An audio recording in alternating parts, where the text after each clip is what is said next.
This is Sacktown Sports.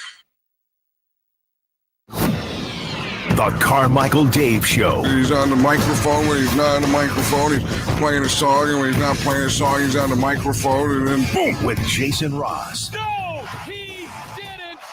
Yes, he did. Call or text at 916-339-1140. It's the Carmichael Dave Show with Jason Ross.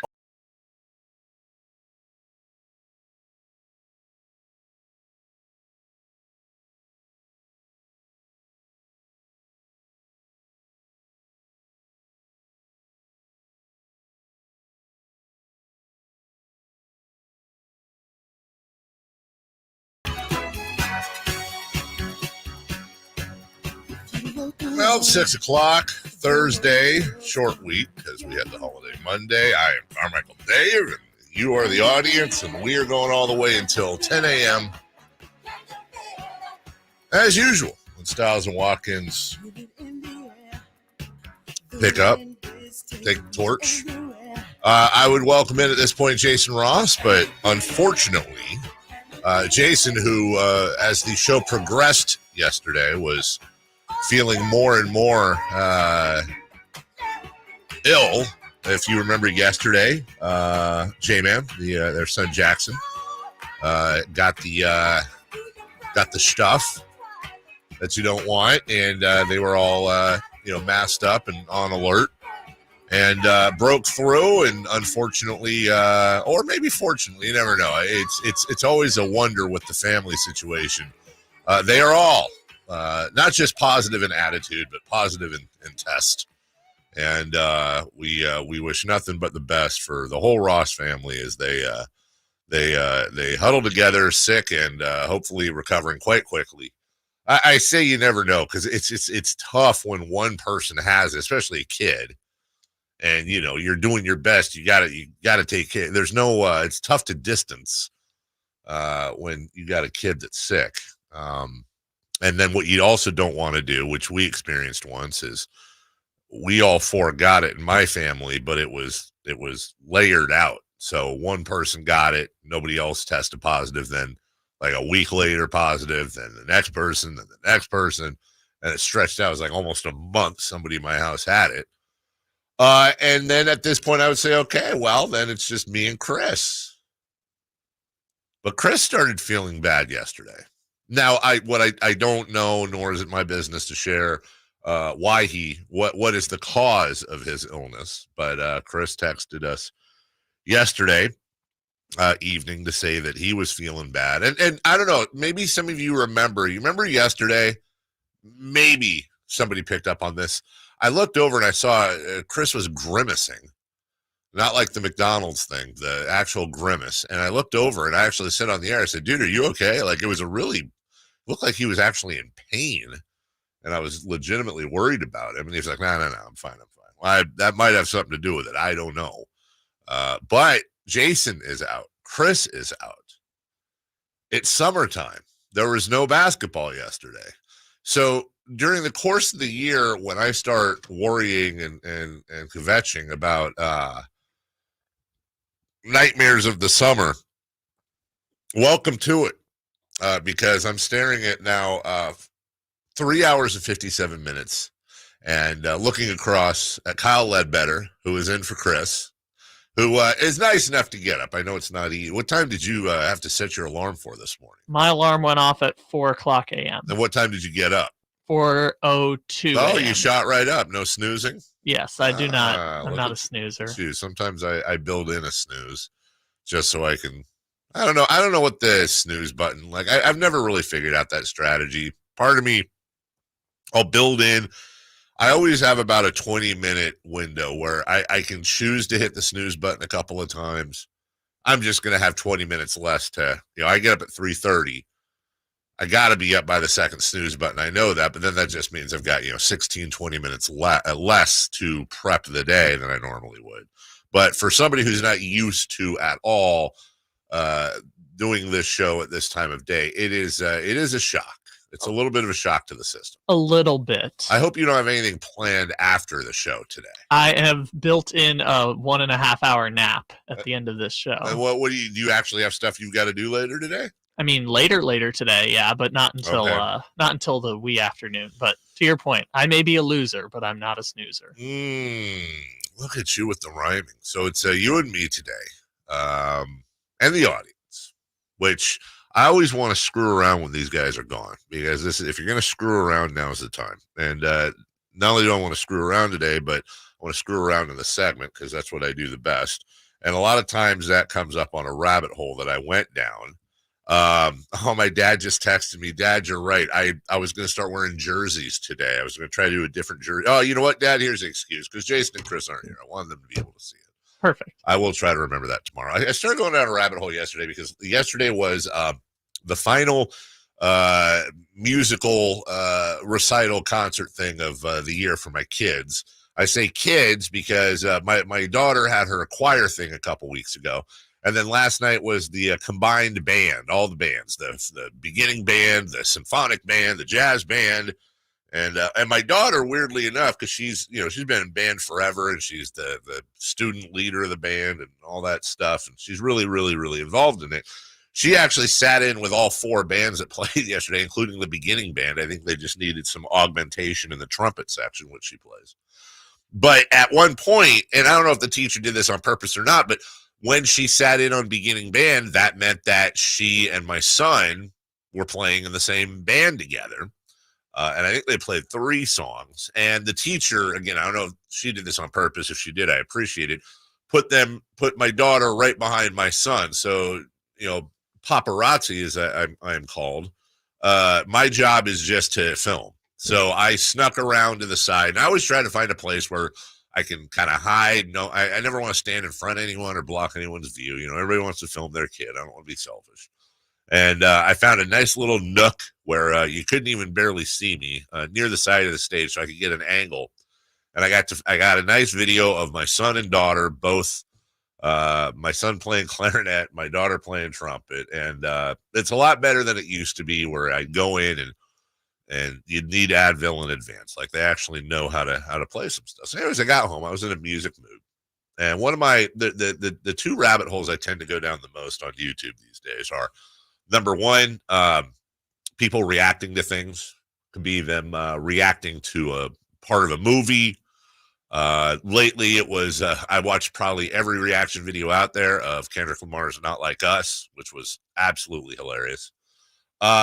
The other rabbit hole I like to go down is isolated vocals. I'm a huge vocal fan. If you guys know, you ever listen, I love music. I love vocals. I particularly love harmonies.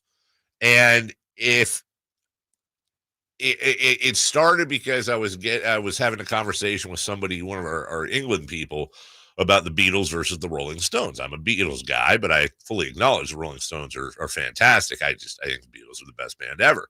And, whereas the Rolling Stones are more of a rock band, instrumental, they're a rock band.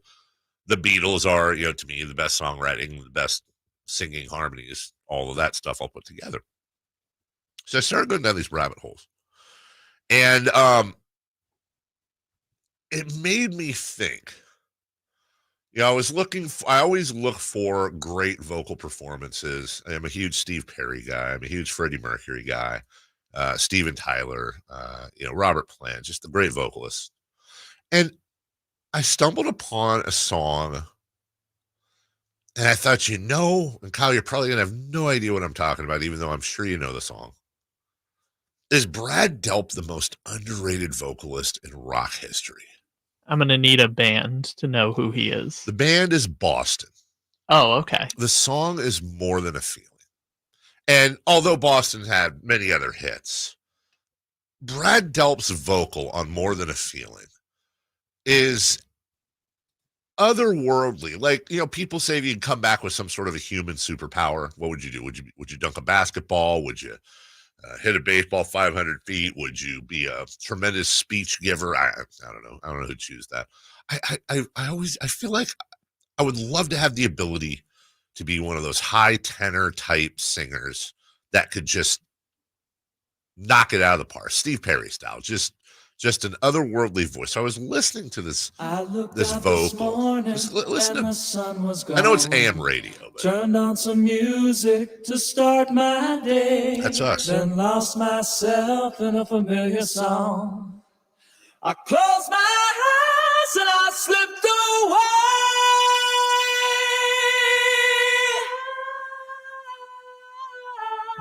It's just insane, and obviously it's double tracked, but there's no auto tune in there. There's nothing going on. Let me fast forward here to around this part, because there's a couple different parts too that are just ridiculous. That's insane 4-part harmony. I see my Marianne walking away.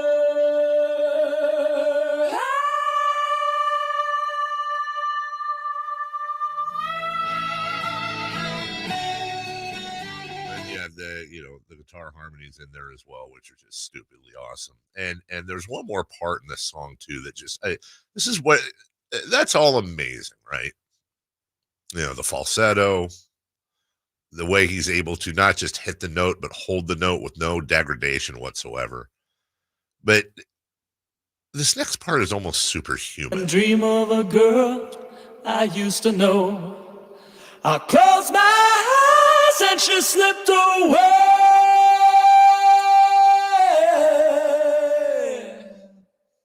Right here. She slipped away.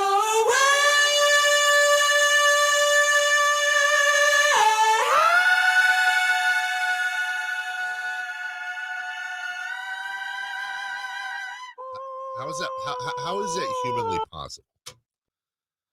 The range in that one single song is incredible. How is that humanly possible? Even in a falsetto, I feel like dogs would almost bark at that sound. Wait, one more time. Yes, I'm tweaking out here. She slipped away.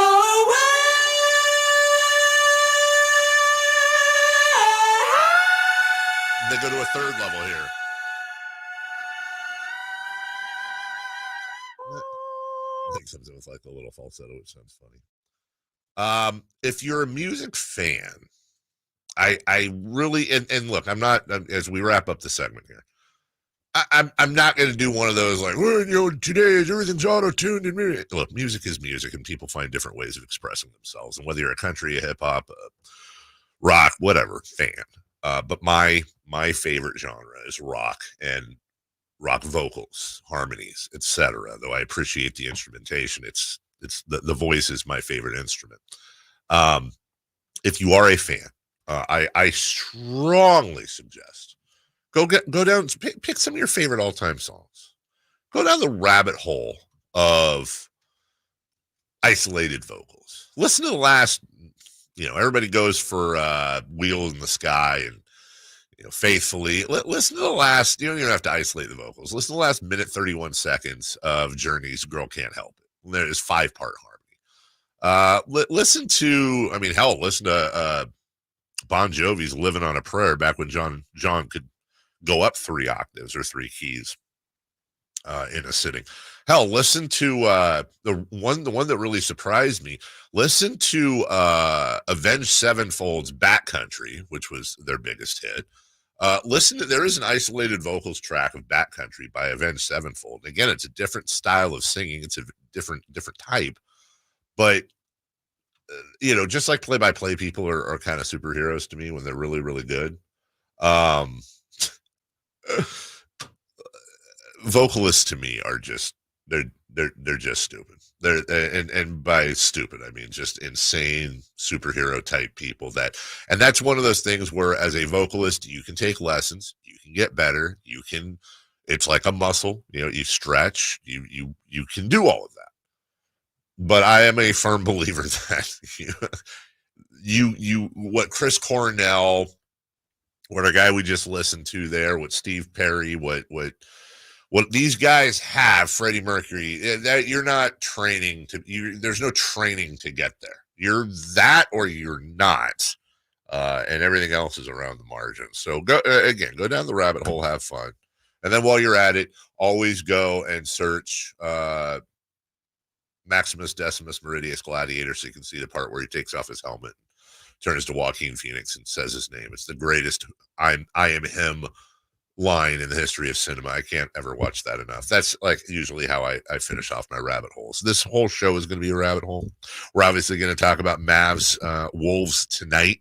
We do have guests today. Kelly Brothers stops by for sports business at 7:30. Sam Amick will give us our regular double dose of Sam at 8 a.m. where we will talk about the Mike Brown situation. Tyronn Lue signing his extension. That'll be a big part of our coverage today and comparing those two. And does that help Mike Brown's cause and much, much more? We'll take a, what is it?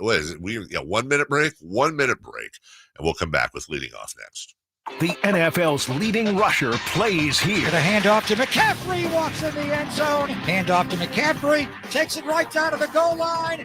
He does his thing again. McCaffrey goes in motion right. Backwards pass led by Juszczyk. A block there. Hurdles a man. 10-5. Touchdown! CMC! You can hear all of Christian McCaffrey's touchdowns on your home for 49ers football. Sacktown Sports. We all have some things from the past that we might regret, or better yet, might like to get rid of. I'm talking about that mistake you made years ago that still may be haunting you. How great would it be if that could be expunged and gone? Poof, just like that. But where do you go for something like that? Try the Gonzalez Law Offices. Jonathan Gonzalez is right here in downtown Sacramento, and he's here for you. Maybe you need someone for wrongful termination. Again, the Gonzalez Law Offices. Go to saclegaldefense.com or call them at 916-304-9187.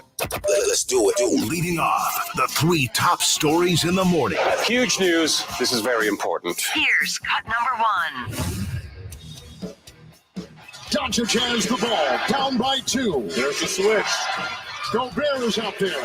Doncic maneuvers for the lead. Got it! Got it! What a shot! Dallas has taken the lead. Yeah, they took the lead, but Minnesota got it back. And here we go. Game 5 tonight. As the Boston Celtics sit and relax. 5:30 TNT, Minnesota hosting the Dallas Mavericks. Minnesota favored in this game by 4.5. If the Timberwolves are able to get the home win for the first time in this series, that will obviously make the series 3-2, going back to Dallas, and then all the pressure goes on the Mavericks. Obviously, the Timberwolves are going to have pressure. It's win or go home. But now all of a sudden, the Mavs have lost 2 in a row, and they know if they give up another home loss, and you go back to Minnesota for Game 7. And by the way, the Celtics are just sitting here licking their chops. And we'll talk about that later. As it stands, they will have 9 days off. 9 days off between the end of their series with the Pacers and whomever they play, Dallas or the Timberwolves. The finals will start on the same day. It makes you wonder if you're coaching the Celtics, do you send them home for a while? Do you take a nice pre-finals trip to Cancun? Do you clear your head and come back? It's that old teeter-totter of fully recharged, relaxed, and mentally ready, or do you get people out of shape? Do you get them out of shape both mentally and physically? Does that become an issue? Do you want to keep them focused? We'll ask that question in 3 for Madness coming up at 7:13 as to, is it an automatic advantage for Boston to have 9 days off, or is there an argument that could be a disadvantage? Either way, who they're going to play. There's one of 3 teams that are going to be a champion this year, Boston, Minnesota, or Dallas, and we will perhaps find out who Boston's playing tonight, depending on the result. In the meantime, cut number 2. Cut number 2. Juszczyk and Kittle are tight left. Purdy back. Purdy throws and is caught by Jauan Jennings. Breaks a tackle. Touchdown! San Francisco! The savior, Jauan Jennings, what a dart versus tight man coverage. And Jauan is able to shake loose of that first tackle, reignite, and then punch it into the end zone. Well, Jauan Jennings, there was some thought after the the draft when the 49ers kind of surprised some people and took Ricky Pearsall from Florida with their first-round pick. There was some thought that, does this mean bye-bye to Jauan Jennings, who I would say at best is the fourth receiver on the team. I'm including George Kittle in there, of course. But you have Deebo Samuel, you have Brandon Ayuk, you have Kittle, you have Jauan Jennings, and now you add in Ricky Pearsall. So, I mean, that receiving core is just absolutely stupid. And again, I use stupid in a good way. 2-year contract will keep him in San Francisco through the 2025 season. The contract over 2 years is worth up to $15.4 million, including $10.5 million guaranteed. And honestly, as a 49er fan, you look at his season last year. You look at Jauan Jennings' season last year. And I'm telling you, there's going to be some people that say this. Oh, well, okay, he missed 3 games, but he still played 13. 19 catches for 265 yards and 1 touchdown. And you're giving this guy $10.5 million guaranteed, $15 million. What are you doing? Right? By the numbers, that's a weird contract, man. Especially with all the salary issues surrounding the Niners, because they got a lot of high-paid talent. But that's going to be the take you're going to see from people that are reading box scores and looking at stats. Anyone listening right now is nodding their head when I say Jauan Jennings it's like Kyle Juszczyk, you would normally say is the most underrated player on the Niners, but he's so underrated that now he's rated. Like, everyone understands the value of Kyle Juszczyk as a fullback. Jauan Jennings is so important to this team, and not just his ability to catch the ball, which he will catch the ball. There's a reason they call him Third Jauan. It's a fun nickname, but also he is the ultimate progression through reads. What do you know? 3rd and 6. Oh, there's Jauan 7 yards downfield and wide open. And most importantly, and it's a reason why they drafted Ricky Pearsall, it's the same thing with Jauan Jennings. You don't play for John Lynch and you don't play for Kyle Shanahan as a receiver if you're not willing to block downfield. What does not show up on the box score? You talk about yards after catch, right? That's what the Niners are known for. Yards after catch, whether it's Deebo, whether it's Christian McCaffrey, Brandon Ayuk, they're known for yards after catch. That was the big knock people had on Brock Purdy. Oh, he's just dumping off.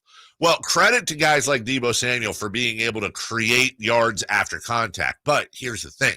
What you don't see, unless you're watching, is part of the reason they're able to pick up so many yards after they catch the ball is because Jauan Jennings is bulldozing the field and creating openings. I guarantee you go through anyone on the Niners offense and you ask them about Jauan Jennings, they're going to shake their head and go, my God, this dude is so important on the team. I love the fact that obviously they're smart enough and they're John Lynch understands, Shanahan understands. The numbers do not do Jauan Jennings justice. If he were for some reason not on the 49ers next year, it would be the Niners would be like a really good dish you eat at a restaurant, but you're like, God, something's missing in these mashed potatoes, and it's like the seasoning. Like, Jauan Jennings is the salt and pepper of the 49ers. He takes a good dish and just makes it taste better in ways that sometimes are very difficult to quantify unless you get into the meta of the whole situation. So I'm very glad as a Niner fan to see this. Very glad to see him re-signed. Absolutely excellent signing for the 49ers. Cut number 3, please. Cut number 3. Tyronn Lue has officially signed a new contract with the Clippers head coach for the next 5 years. Ty Lue gets a new deal, and it is a whopper. He becomes one of the highest paid coaches in the NFL. Okay, in the NFL. Well, actually, he would be one of the highest paid coaches in the NFL, one of the highest paid coaches in the NBA. There were thoughts that the Lakers wanted to try to steal him across the city. That's not going to happen. His deal runs through the 28-29 season. He will make approximately $14 million a year. Steve Ballmer once again reaching into his pocket. And the headline on this deal is Ty Lue gets an extension. But the subheadline might as well be, why are the Kings screwing around? LOL, they look ridiculous now. And we'll get into this later. Now, I want to try to have this conversation without insulting or disrespecting Ty Lue, who I think is a great coach. I do. But in comparing Ty Lue and Mike Brown, since Mike Brown took the Kings over 2 years ago, let me just say you might be surprised at how even in some cases favorable to Mike Brown the two things are. And from all reports, Brown's looking for between 9 and 11 mil. Let's just call it 10 million a year and split the difference. And Ty Lue is getting 14 a year. And to the league and to a lot of fans, it's making the Kings look cheap. It's making them look disorganized. It's making them look dramatic, unnecessarily dramatic. It is not a good look. And in the world of PR, which means something, you could now make an argument that the raise Mike Brown is asking for is worth it alone when it comes to the fan base and the NBA in general, both current free agents like Malik Monk, potential free agents, trade partners who do not want to come into a situation where there's any form of chaos or instability. And Monty McNair and Mike Brown, if they've done nothing, they've provided stability. You may not like, and I may not like, the lack of moves recently, but you can't argue against the fact that by proxy means they've been very stable and very consistent in both personnel on the floor and off the floor. And when you're a good enough coach to where one of your assistants just gets plucked up and taken to a major market in New York City to be a coach of one of their teams, and Jordi Fernandez, you're doing something right. So, on one hand, you have an owner in Steve Ballmer who has endless pockets,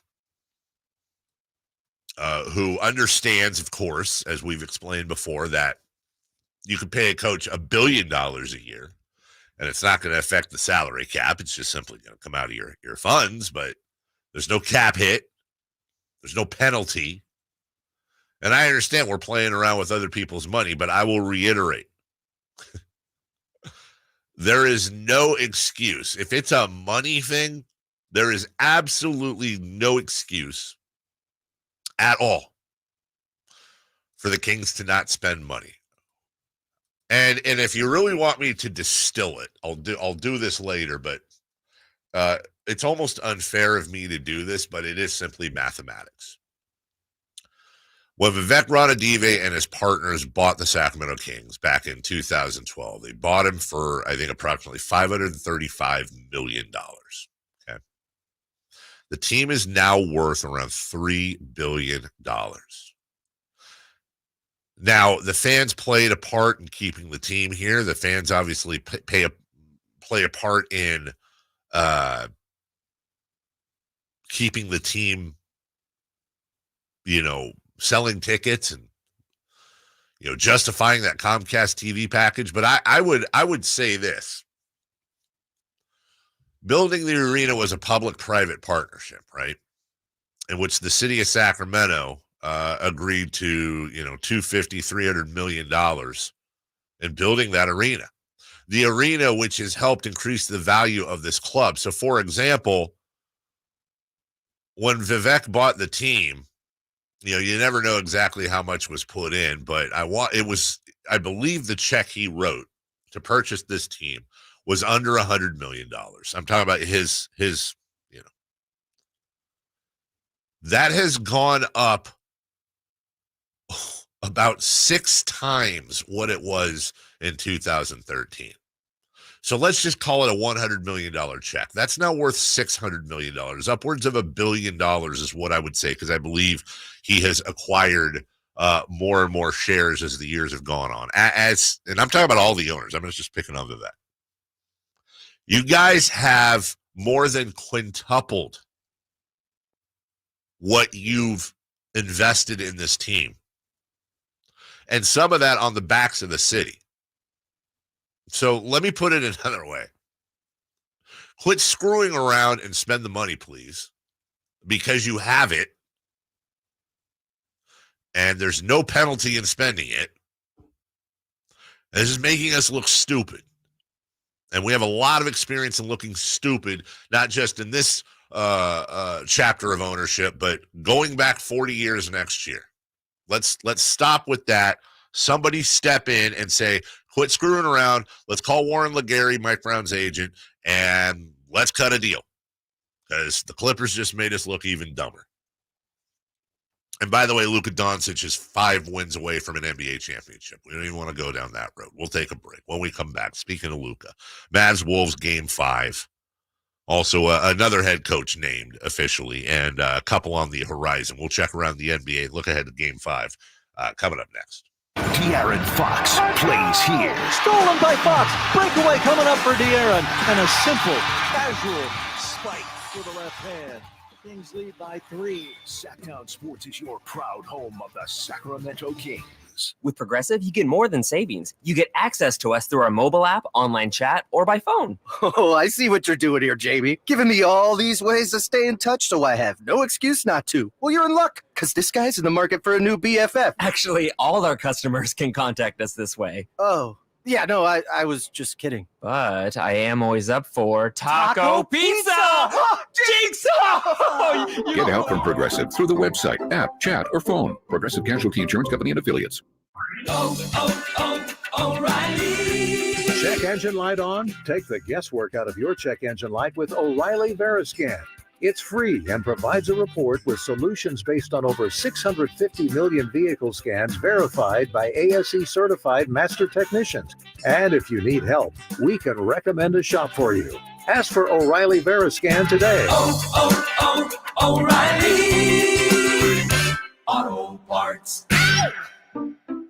At Fisher Investments, we may seem like other money managers, but we're different. Are you really that different than the rest of us? We are. As a fiduciary, we always focus on what's best for our clients. What services do you offer besides investing? We have a team of specialists in financial planning, estate planning, and more. Your clients rely on you for all that? Yes, we ensure clients receive unparalleled service at every step of the relationship. Okay, but you still sell commission-based products, right? No, because we believe that's a conflict of interest. We prioritize service over sales goals. So then how do your fees work? We have a simple and transparent fee that's a percentage of our clients' portfolios. So we do better when our clients do better. Wow, we're more different than I thought. At Fisher Investments, we're clearly different. Learn more at fisherinvestments.com. Investing in securities involves the risk of loss. Power Business Technology is proud to be 100% independent, locally owned, and managed Toshiba copier dealer. Local ownership cuts out the red tape, allowing ourselves to never be too busy to personally answer the call when our clients need us. Recognized for excellence in service execution, training, and customer service, we're proud to be named a 2022 Toshiba ProMasters Elite Dealer. Contact us today for all of your business printing needs at 844-POWER-BZ. That's 844-769-3729, or visit us at PowerCopier.com. Golf to Go is brought to you by the Hagen Oaks Golf Super Shop. Here's Frank LaRosa. We are fortunate in Northern California to have weather that allows us to play golf year-round. On the other hand, that's a lot of time to be exposed to the sun's harmful rays. So just remember to apply the sunscreen. Experts say that SPF 30 blocks 97% of the UVB rays that cause sunburn, and you should apply sunscreen at least every 2 hours. So put it on before you play and reapply at the turn. Apply it evenly and thoroughly. When you use a spray, don't step into the spray because you won't be putting it on evenly. We all tend to get our arms, legs, and face, but make sure you apply to your ears, neck, hands, and scalp, and don't forget the backs of your knees. And make sure you check the expiration date. Experts also say the sunscreen that works is the sunscreen that you actually are going to put on your skin. That's your Golf to Go. I'm Frank LaRosa.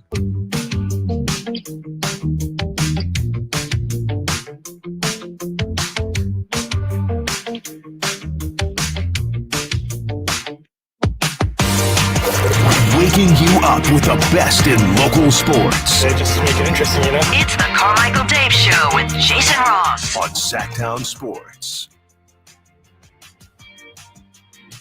Welcome to everybody in the YouTube chat. Welcome to everybody texting at 441140. Nope. Keep doing that. Old habits. That's been dead for years. 916-339-1140 is your text line. Excuse me. Hey, it took me a long time. Back in the day, you old listeners will remember, you used to be able to hit pound 1140 on your phone. Really? Yes, and it would automatically call into the station. So you throw out the phone numbers. We didn't have an 800 number yet. So it would be, we wouldn't even throw out the 916. It would just be like, all right, 339-1140, pound 1140 for you AT&T wireless users. That actually was the read.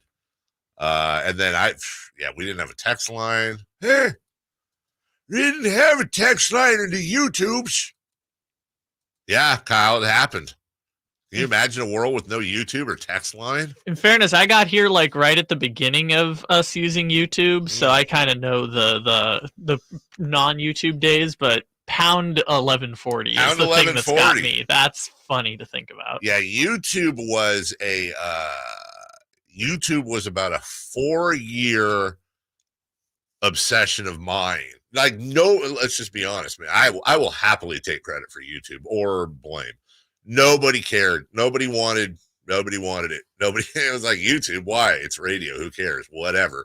And I couldn't get the money for it. So once again, the same guy that stepped up during the whole RV trip and everything we did with the Kings. I called my friends over at Jiffy Lube and explained the whole thing. And, they sponsored it and got all the equipment as part of the deal. And, it was Jiffy Lube and Sac Republic actually stepped up. Jiffy Lube was first out there to get us the YouTube thing. And now I can't. It's just look. I know that 90% of everybody is listening in their car, traditionally or at home or whatever. But I don't know what we do with that. I've grown to the YouTube. I couldn't imagine not having. Yeah, the YouTube. I wish that I had understood back in 2019, 2020 that every podcast space was going to YouTube as video podcasts. That's right? Yes. And this kind of was the same thing, right? I got here in 2022 and we had a YouTube, but it was not up to snuff. And so by the time we used a certain different program here, it made everything so much easier. Yeah, StreamYard is what we use. Yeah. I don't mind sharing that. I don't know what the rules are. Whatever. That Look, stuff, we use it, and there's aspiring podcasters out there too, and there is a free version you can use as we do an ad for them. And here's the secret: it's not. We're not there yet. Here's the thing: if we're just pulling the curtain way back. One thing I would love to see here is we need a video producer, because the way that YouTube should be twofold. Number one, whenever we play a clip, whenever we play a highlight, if we have the video of that highlight, we should be playing the video on YouTube for our YouTube viewers, where it kind of puts us to the side and brings up the clip. And then the other thing is we should be running commercial spots on YouTube during the breaks. Right now, we just run the logo. Or just a blank screen. Or the logo with the audio. Right, with the audio. And I've always said, hey, we can run videos. We can run like TV commercials during the break. And that's a whole different level of.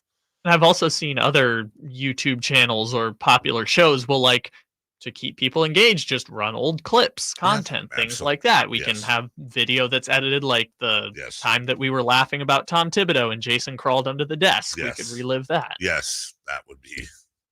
Yes, you'd have to archive all your best ofs. That would be fine. Kevin says on the chat, by the way, what if it's a years issue with Mike Brown? What if that's the problem?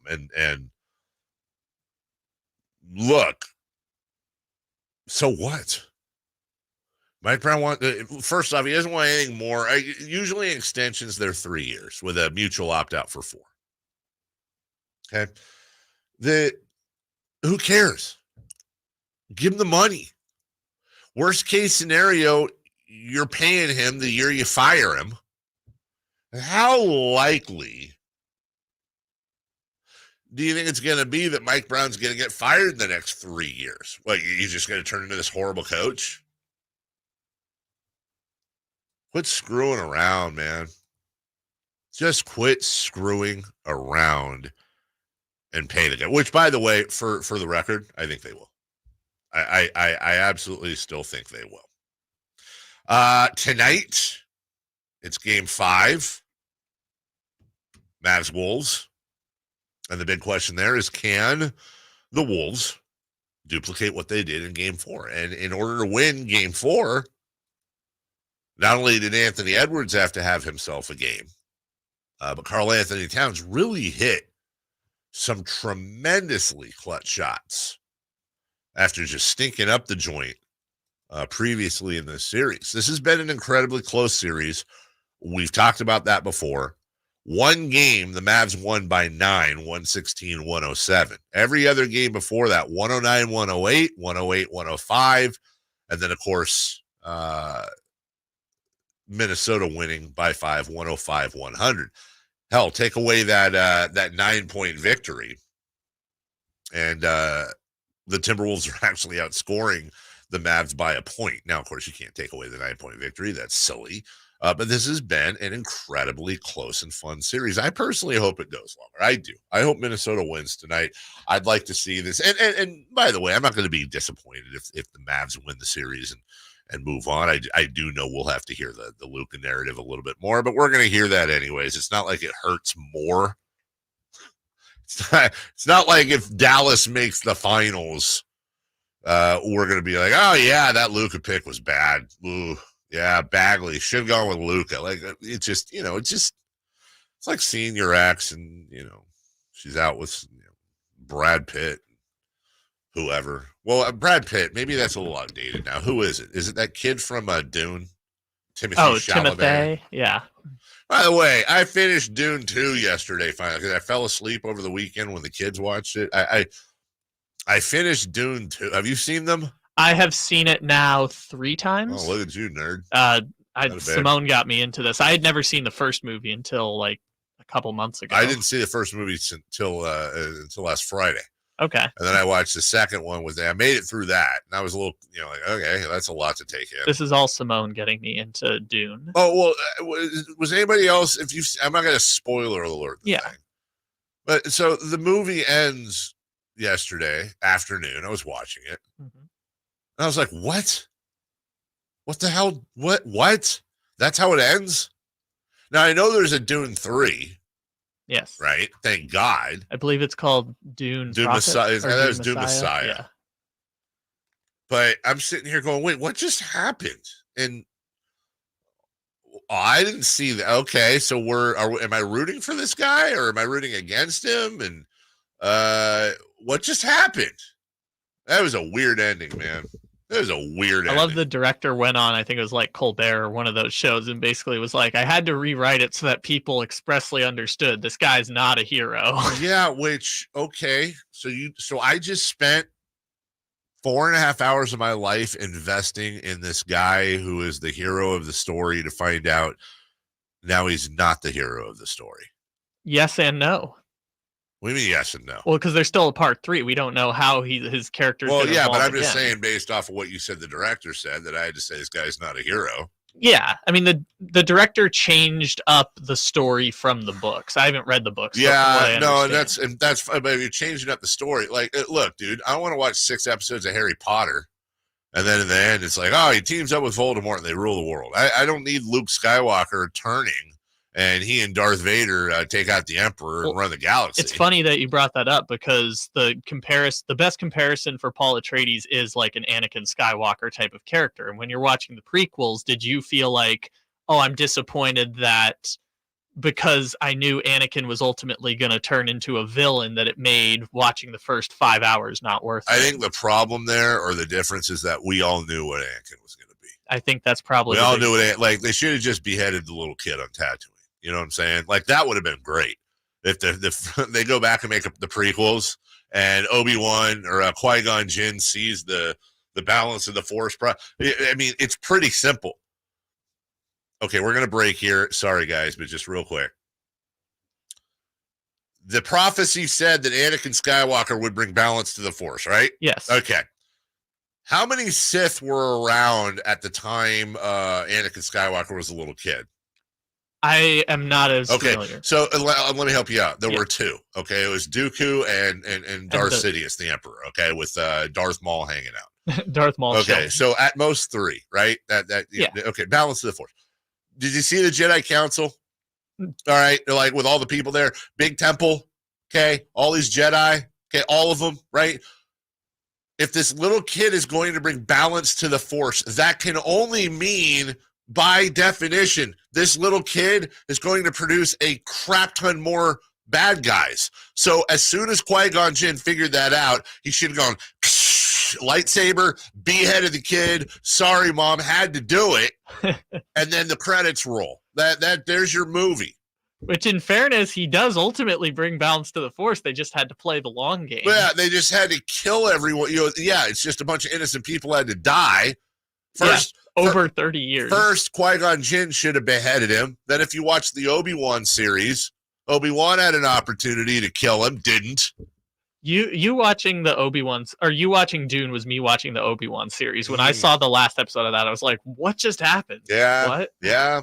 What? Anyway, spoiler alert. We'll take a break. When we come back, safe or out, we will talk baseball as we are contractually obligated to, but we have some pretty decent questions here, including your best baseball movie. Are people getting it wrong? We'll talk about it next. Did you miss any part of our live local shows? Don't worry, you never have to miss them again. Check out sacktownsports.com and search our podcast page and play our shows when you want. The Carmichael Dave Show with Jason Ross, Stiles and Watkins, and the Drive Guys. Plus, other podcasts like Return of the Empire, Return of the Roar, the Stingers Up podcast, and Golf to Go with Frank LaRosa. They're all available right now on sacktownsports.com. Hi, I'm Kamiko, the founder of Miko's Hot Chicken. When we started our family restaurant, we were also raising a family. But let me tell you, it wasn't easy. Our Chase Inc. card was there to reward us on all of our business needs. Now we have a thriving location, and we're hungry for more. With the Chase Inc. Business Unlimited card, you can earn unlimited 1.5% cash back on every purchase, so your business can go from here to possible. Chase for business. Make more with yours. Real business owners compensated for their participation. Cards issued by JPMorgan Chase Bank and a member FDIC. Subject to credit approval. Terms apply. Massive Memorial Day savings now at Maida Chevy with $12,000 off MSRP on every new Silverado half-ton 5.3 liter in stock after rebates. $12,000 off every Silverado LT 5.3 liter at Maida Chevy with at least 5 at this price. Massive Memorial Day savings up to $12,000 off MSRP exclusively at Maida Chevy at MaidaChevy.com. Sacramento Silverado headquarters. Together, let's drive. Not available with special financing, lease, and some other offers. Must trade in 2010 model year or newer. N6324. Made a great deal at Maida. I lock up my Old Spice Fiji aluminum-free dry spray to keep that 24/7 lasting freshness safe for myself. Fresh coconuts, palm trees in the wind. It's like catching waves in Fiji. Actually, I just talked myself into a refreshing spritz of Fiji. My Old Spice is missing! No!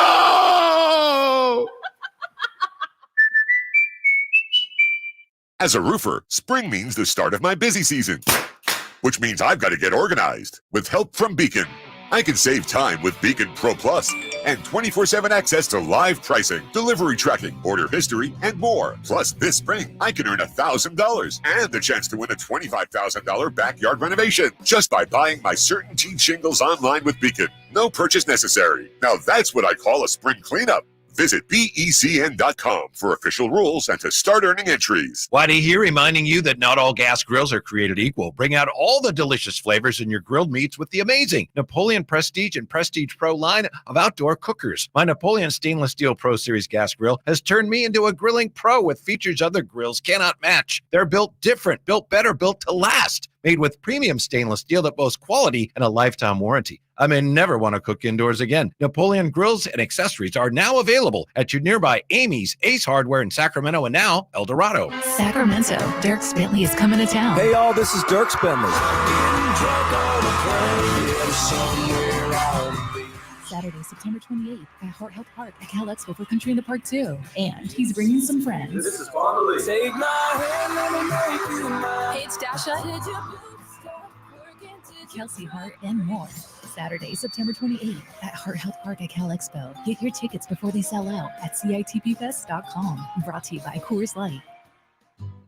So here's a fact. 85% of the population will suffer from foot pain in their lifetime. That's almost everyone. So you'd think there'd be plenty of healthy long-term remedies, but there just aren't, right? Hi, I'm Dan from the Good Feet store. You know, people come in all the time sharing the same frustrating story. Bought this, tried that, been there, done whatever, all different kinds of things, but all with a similar result. Nothing. A discouraging and endless cycle of disappointment. If this rings a bell, don't despair. There is hope. If you think you've tried everything, you probably haven't tried Good Feet arch supports from the Good Feet store. They're designed to relieve, even eliminate, the pain commonly caused by certain foot conditions like plantar fasciitis, bunions, flat feet, and others. Plus, provide better balance and increased comfort. Do you have sore feet, an aching back, or plantar fasciitis? Then get to the Good Feet store nearest you for your free arch support fitting. Good Feet arch supports are only available at the Good Feet store. Safe or out? It's time to go around baseball. 3 pitches, 3 swings. It's safe or out on the Carmichael Dave Show with Jason Ross. All righty. How did MC get into pericarditis out of our Star Wars talk? What? Man, that is some people go to Disneyland. I would actually pay admission to get into his head for a few seconds. Just the balls of yarn and string and God knows what else going on in there. You know, during the break, I couldn't stop thinking about how you're totally right, that bringing balance to the Force was just killing every It's a plot hole! It's a plot hole! I can't stop thinking about that. It's like, yes, he brought balance to the Force by literally killing every Jedi. How do you not and see that? If my wife's making $300,000 a year and I'm making $10,000 a year and I want to bring balance to our income, I'm not going to cut her income. You see Lord of the Rings? No. No, then never mind. Yeah, my sci-fi only goes but so far. That surprises me, actually. I would have thought opposite. All right, safe or out. Let's get back on track. This is going to be very difficult. Safe or out? Kyle Ledbetter in for a sick Jason Ross and a sick Christopher Laud. Question 1. Question 1. The New York Mets just got swept by the Dodgers.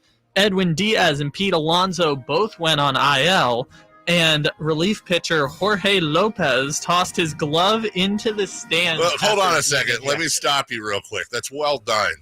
It's well done by you. I wrote receiver Jorge Lopez. That was very good for you to correct that on the fly. Thank you.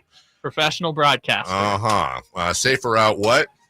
Safe or out, the Mets might be the worst team in sports overall. So let me just recap there. So not only are the Mets bad and they just got swept by the Dodgers, Edwin Diaz and Pete Alonso are now both on the IL. That's 2 of their best players. And Jorge Lopez, you may have seen the confusion yesterday.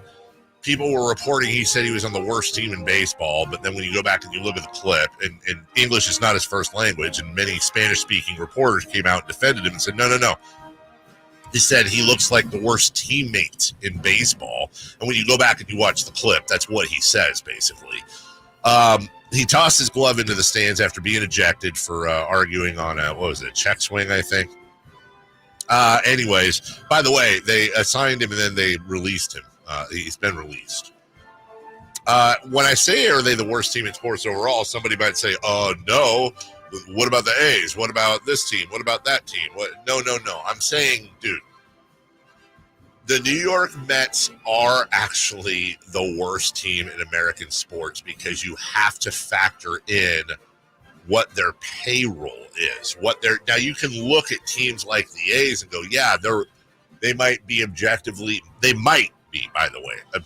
a worse team, but when you factor in bang for the buck and what's being invested, the New York Mets once again have the number 1 payroll in baseball by $2 million. $307 million for the Mets, $305 for the Yankees. The next highest, the Astros at $250. So not only are the New York teams at the top, they're at the top by almost $60 million.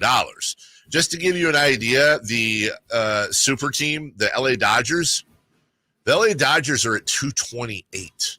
So that means the Mets are spending over $80 million more than the Dodgers are spending this year. Oh, by the way, last year, the Mets were at $343 million. The Yankees at $278. The Dodgers at $240. The Dodgers were all the way down in 6th place. So the Mets spent over $100 million more than the Dodgers did last year. By the way, the New York Mets last year, with that by far in baseball highest payroll, they were 75 and 87. This year, still highest salaries in baseball. They're 22 and 33. That's a 400 clip. Last year, 463. They're actually worse than they were last year. Highest payroll in baseball. One of the worst teams, second to last place in baseball. Since May 5th, the Mets have the worst record in all of baseball at 6-17. So I want to use this once again to underline a recurring theme that we talk about. Now, if I were to say to you, Kyle, and this isn't fair, I'm putting you on the spot. Kyle, what's the big problem with the Mets? If you had to put your finger on one thing, what would it be? It would be, I would go pitching.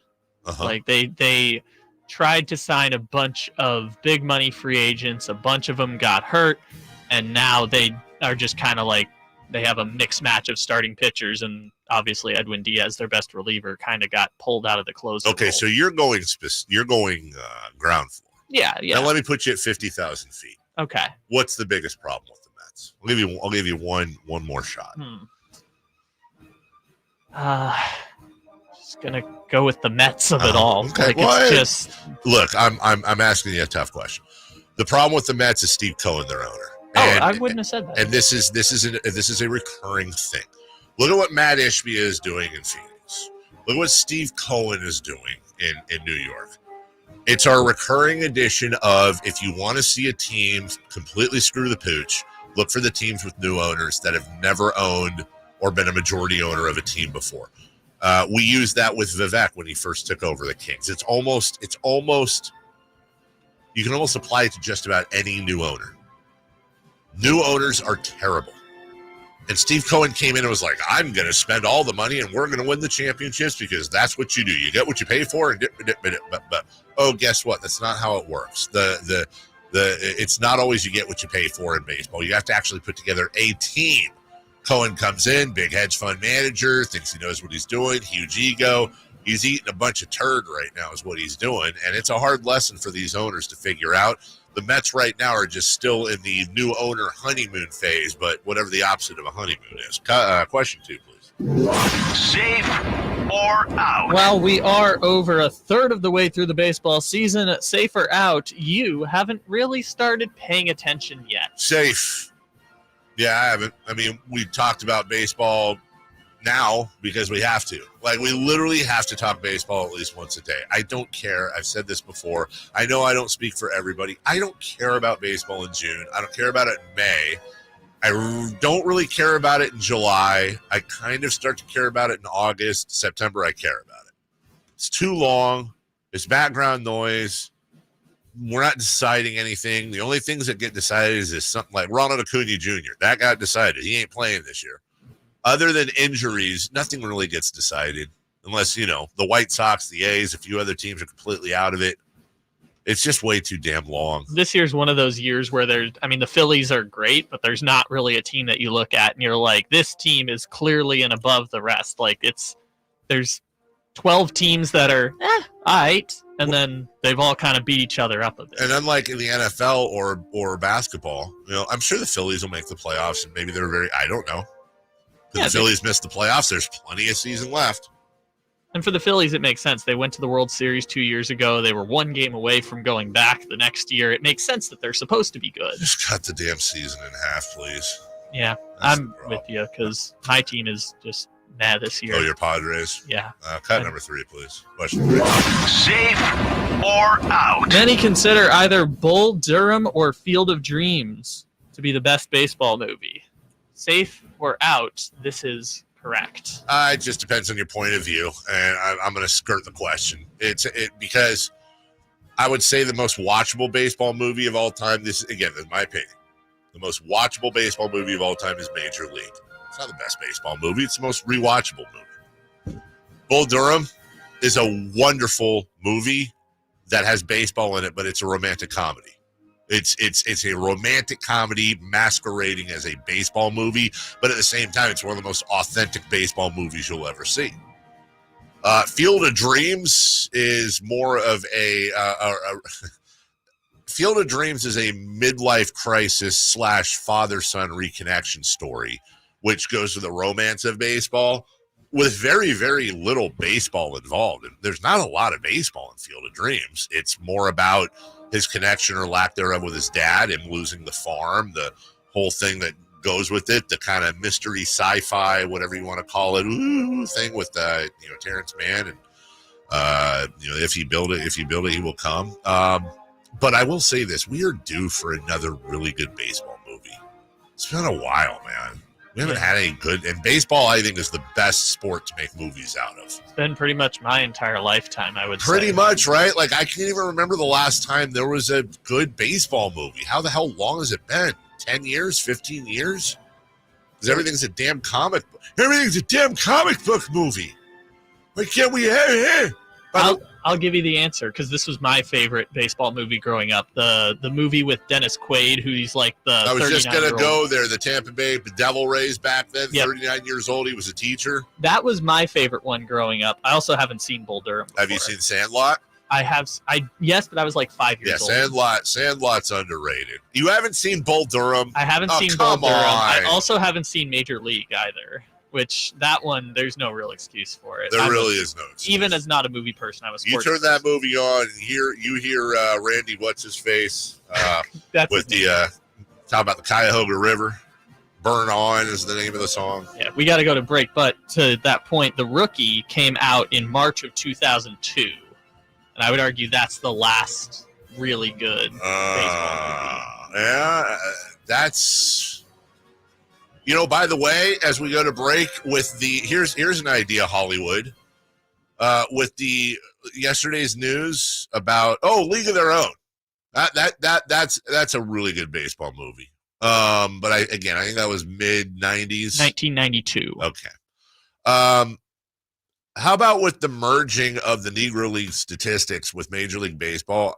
How about a really good Oscar caliber movie about the struggles in the Negro Leagues and what they went through? In League of Their Own, you approached a different type of hatred and discrimination when it was the women playing baseball in place of the men who were off fighting World War II.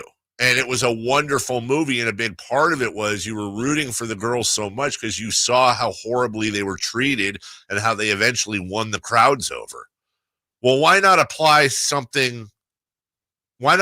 same thought to another terrible part of baseball's history, which was the discrimination and racism and the fact that you had to have a separate baseball league that eventually won a lot of people over. And eventually these players got integrated into the game. I mean, do you need better source material than that for and I'm sure there's been a movie made about the Negro Leagues. I'm sure there has. I can't think of it. So I think there's room. Bring it back. Somebody out there knows how to write movies. Do it. We'll take a break. When we come back, Tyronn Lue gets a new deal. Let's look at some numbers, though. And does this help out Mike Brown? We'll do that next. The only place you'll find Harrison Barnes is Sacktown Sports. He's got the bucket at the buzzer. Harrison Barnes. Hey, Sacramento, it's Harrison Barnes, and you're listening to the home of the Sacramento Kings, Sacktown Sports. Your local sports leader. I didn't ask to be thrown in the streets with nowhere to go. I didn't think I'd survive. But I did ask for help, and Covenant House was there for me. 1 in 10 young adults will experience a form of homelessness this year. For these kids who didn't ask to be put in this unthinkable situation, Covenant House is there. Covenant House helped me break the cycle of homelessness in my family that gave me the love that I needed. Over 2,000 young people will sleep safely in a Covenant House bed tonight. When youth who are experiencing homelessness have a hot meal, a safe place to sleep, medical care, and love, they can overcome heartbreaking challenges and have a brighter future. They just really genuinely just wanted to help me succeed, and I'm succeeding. I'm a speaker, I'm an author. Covenant House really helped me and really helped mold me into the woman I am today. If you or someone you love is asking for help, go to safeplacetosleep.org today. We all have some things from the past that we might regret, or better yet, might like to get rid of. I'm talking about that mistake you made years ago that still may be haunting you. How great would it be if that could be expunged and gone? Poof! Just like that. But where do you go for something like that? Try the Gonzalez Law Offices. Jonathan Gonzalez is right here in downtown Sacramento, and he's here for you. Maybe you need someone for wrongful termination. Again, the Gonzalez Law Offices. Go to saclegaldefense.com or call them at 916-304-9187. My friends swim no matter the season, but my moderate to severe plaque psoriasis can sometimes take me out of the moment. Now, thanks to Skyrizi and clear skin, count me in. With Skyrizi, Risankizumab Riza, a prescription-only 150 milligram injection for adults who are candidates for systemic or phototherapy. 3 out of 4 people achieve 90% clear skin at 4 months. Don't use if allergic to Skyrizi. Serious allergic reactions and an increased risk of infections or a lower ability to fight them may occur. Before treatment, your doctor should check for infection and tuberculosis. Tell your doctor if you have an infection or symptoms such as fever, sweats, chills, muscle aches, or cough, or if you plan to or recently received a vaccine. Thanks to Skyrizi, there's nothing on my skin, and that means everything. Ask your doctor today about Skyrizi, the #1 dermatologist-prescribed biologic in psoriasis, and visit skyrizi.com or call 1-866-SKYRIZI to learn more. Sacramento sports fans, get ready to amp up your summer with the Sacktown Sports live events calendar. We've got a lineup that's awesome. First up, mark your calendar for June 8th when NF takes the stage at the Golden One Center. Visit livenation.com for tickets and get ready for a killer high-energy show. Don't miss music legends Daryl Hall and Elvis Costello with the Imposters on June 12th, and NSYNC and Backstreet artists Joey Fatone and AJ McLean on June 22nd. 2 great shows coming in June to Thunder Valley Casino Resort. Then looking ahead to August 4th, get ready for the Outlaw Music Festival at the Toyota Amphitheater, featuring legends like Willie Nelson, Bob Dylan, and John Mellencamp. Presented by Live Nation. The Sacktown Sports live events calendar, your ultimate playbook for the best shows and events in town. Stay tuned to Sacktown Sports for exclusive updates and your chance to win tickets. I'm Ken Korak with your Green and Gold Report, brought to you by Xfinity Mobile. Connect to the most reliable 5G network nationwide. Well, one of the quirky things about the A's record so far is the way the A's have played a third of the way into the season against the National League. Yes, they haven't played the Phillies or the Dodgers or the Giants, but still, the A's are 10-5 against the senior circuit, minus 16 against the American League. And speaking of the Dodgers, they come to the Coliseum the first weekend in August. Want more speed? Well, Xfinity just increased their internet speeds, and they're faster than ever. It's time to get more out of your internet with faster speeds from Xfinity. Now through June 21st, get 150 megabit Xfinity internet for only $19.99 a month for 12 months with a 1-year contract. That's double the speed for the same great price. Click, call, or visit a store today. Requires paperless billing and auto-pay with stored bank account. Restrictions apply. Equipment, taxes, and other charges extra. After promo, regular rates apply. Actual speeds vary. KHTKAM Sacramento, KYMX HD2 Sacramento. Take it on the local level. Live and local, 6 a.m. to 6 p.m. Monday through Friday. From the Power Business Technology Toshiba Studios, Sacktown Sports. The Carmichael Dave Show. He's on the microphone when he's not on the microphone. He's playing a song, and when he's not playing a song, he's on the microphone, and then boom. With Jason Ross. No, he didn't. Yes, he did. Call or text at 916-339-1140. It's the Carmichael Dave Show with Jason Ross on Sacktown Sports.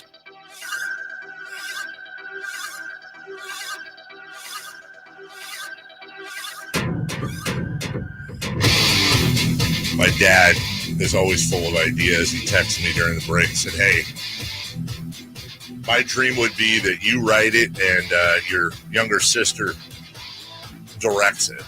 Talking about a movie we were talking about. What my dad, I think, doesn't acknowledge is that I think my little sister's worst nightmare would be working with her older brother in a situation. My sister, as many of you know, does TV shows and stuff down in LA. And I think she'd shoot me, personally. I get along very well with her, but I think in that environment, I think she'd actually shoot me. Especially a creative project you are writing. Yeah, there'd be quite a few arguments. And yeah, I'm the older brother, and my rule is I should win every argument. By the way, some people on the YouTube were bringing up the fact that 42 with Chadwick Boseman did come out I think a little over a decade ago, which I guess that's a pretty good baseball. God, I miss Chadwick Boseman so much. Oh, yeah, they're absolutely right. There was a made-for-TV movie about Jackie Robinson, too. I can't quite remember who was in it, but it was excellent. I've seen 3 Jackie Robinson movies. I know the original one, Jackie Robinson starred in the movie about his life. Now, there was one not that long ago. It was probably 15, 20 years ago. There was one that someone out there will know. There was one that focused a lot on his military career. There was one that focused on his military career, and I want to say it was made for TV. I could be wrong. It's all jumbled now. But it was. I can't get enough of the Jackie Robinson. It might have actually been called the Jackie Robinson story. Just a fascinating life, man. Just an absolutely fascinating life. The Jackie Robinson story was the original Jackie Robinson movie that Jackie starred as himself. So he was also an actor. At least in this movie. Military movie. I wonder if that'll help out here.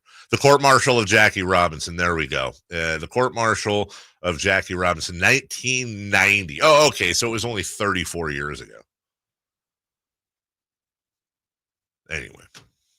Anyway, Ty Lue gets a new deal. The deal is reportedly worth $14 million per year. That's a lot of money. Now, I don't want to do a thing where I go, well, here's why Mike Brown's better than Ty Lue. Ty Lue's in a sense where we're disrespecting or getting on Ty Lue, because I think Ty Lue is an excellent coach, and I think one of the reasons why he is such an excellent coach, it's not just, don't just look at their record or lack thereof or whatever. What Ty Lue is doing with the Clippers is pretty phenomenal, because all that drama you heard out of LA this year involving the Clippers and the back and forth, the backbiting, the this, the that, all that stuff with all the, oh yeah, you didn't really hear that. Think about that for a second. You have a team that has James Harden and Paul George and Kawhi Leonard and Russell Westbrook all on the same team. Ty Lue is earning his money as much as a camp counselor, really, keeping all those egos in check. Getting Russell Westbrook to go to the bench, just that in itself is at least worth $4 million a year. Just the ability to do that they respect him that much. Add in that you have all 4 of those people who are fighting over money, too. That's correct. So I don't have a bad word to say about Ty Lue, and I think he deserves every penny. What I would say is that Mike Brown is a very interesting case study when you compare the two. Now, I just briefly looked yesterday at, I can only judge Mike Brown with the Kings for the last 2 years. And Mike Brown, over the last 2 years, is 94-70 with the Kings. Ty Lue in the last 2 years is 95-69. Now, I can also tell you that over the last 2 years, both the Clippers and the Kings have 3 playoff wins. But if you want to go a step further and maybe this is a little purple glasses here, Mike Brown actually has 4 postseason wins to Ty Lue's 3, as you count the play-in against the Warriors this year. Either way, I'm pretty sure that's about as even as you can possibly be from a record standpoint. Now, the Los Angeles Clippers last year had a salary of $202.2 million. The Sacramento Kings, by the way, was number 2 in the NBA. The Sacramento Kings had a salary, total team salary, of $153.5 million, meaning $50 million less is what you're getting out of the Kings, 22nd in the league. I think a lot of people would look at the Clippers roster last year and say it's got more star power. So I think the argument, if you're trying to make the argument that Mike Brown has done at minimum as good a job as Ty Lue, I don't see how you can argue against that. And I think you could make a very good argument that dollar for dollar, and based on what you have to work with, Mike Brown's done better. He's done more. Well, Ty Lue has a championship. All right, well, as an assistant, if you want to count that, Mike Brown has 4.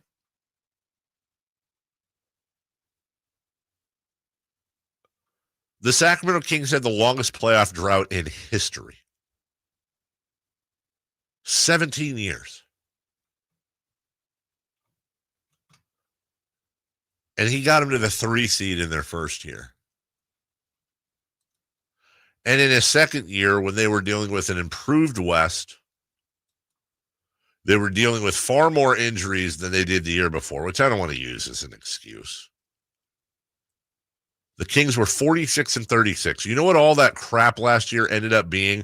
It meant that the Kings ended up being 2 games worse than they were the year before.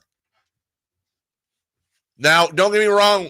I don't want to be two-faced here. During the season, I had a lot of problems with some of Mike Brown's rotations. A lot of the last-minute losses. A lot of the losses that shouldn't have happened. And Mike Brown deserves some of the responsibility for that. He ain't perfect. I will reiterate what I've been saying all along. I believe that this thing is going to get wrapped up a lot sooner than is being put out there. I believe they will find common ground. I think Ty Lue actually helps Mike Brown's cause quite a bit. And I do believe they will come to a deal. I don't want to go too crazy on them because it is a negotiation. But I will set the stage here. If the Kings do, in fact, which I don't think they will, but if they, in fact, go into next season and this isn't solved, then it's everything's on the table, man. Then it is just malpractice in the truest sense of the word. And there's people whose feet are going to have to be held to the fire. And they're going to have to be held accountable. But I think they'll get it done. I do. I actually think they'll get it done. We'll take a break when we come back. Just a 1-minute break here. 3 for Madness. Will Minnesota get it done tonight? What does Ty Lue's extension mean to Mike Brown? And let's talk about Boston's big break. 9 days, if you will. We'll be right back with 3 for Madness next. On the move? Got somewhere to be? Take Sacramento Kings basketball with you. The Sacktown Sports app will let you stay connected to your passion. Never miss a moment of Sacramento Kings basketball with the Sacktown Sports app. All guests come to you from the Folsom Lake Honda hotline. Folsom Lake Honda, your one-stop Honda shop. What is Subcontractors United? It's a list of 3 pre-qualified and licensed contractors in over 40 trades to help with your home project needs. From cabinets to heating and air to landscapers and everything in between, Subcontractors United makes finding qualified contractors free and easy with no accounts to set up. Visit subcontractorsunited.com today and experience the joy of stress-free home improvement. Save time and money at subcontractorsunited.com. Sacramento, Dirk Bentley is coming to town. Hey y'all, this is Dirk Bentley. Saturday, September 28th at Heart Health Park at Cal Expo for Country in the Park 2. And he's bringing some friends. This is Fondly. Take my hand, let me make you mine. Paige Dasha, Kelsey Hart, and more. Saturday, September 28th at Heart Health Park at Cal Expo. Get your tickets before they sell out at CITPFest.com. Brought to you by Coors Light. 3 questions, 3 answers. It's 3 for Madness on the Carmichael Dave Show with Jason Ross. Here's question 1. All right, before we get started, random birthday shout out. Happy birthday to the Secretary Treasurer of the NBA Players Association. Yeah, NBA Players Association Secretary Treasurer. It is his birthday today. Let me see how old he is. He spoiled one of my celebrity birthdays. Did I? 32 years old today.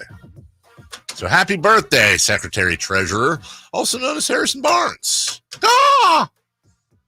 Ah! Happy birthday, the banker. I'm telling you, man. If Harrison Barnes retires and goes into investments, opens up a firm, you can have my whole 401k. All $8 of it. Whatever Harrison Barnes decides to do once he gets out of basketball, he's going to be a success at. That is just all but guaranteed. In the meantime, 3 for Madness. Kyle in for an ailing Jason Ross and Chris Verlaw. Question 1, please.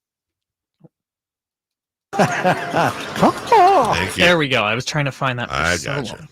Question 1, do the Minnesota Timberwolves get it done tonight? I think so. I think they do. They're favored by 4.5 points. Not that that means anything. They were favored in the first 2 games. I'm not guaranteeing this though. Look, Dallas has yet to lose in Minnesota. Dallas has shown that they have a proclivity for winning road games in the playoffs. And anytime you got Luka and Kyrie on a team together, it's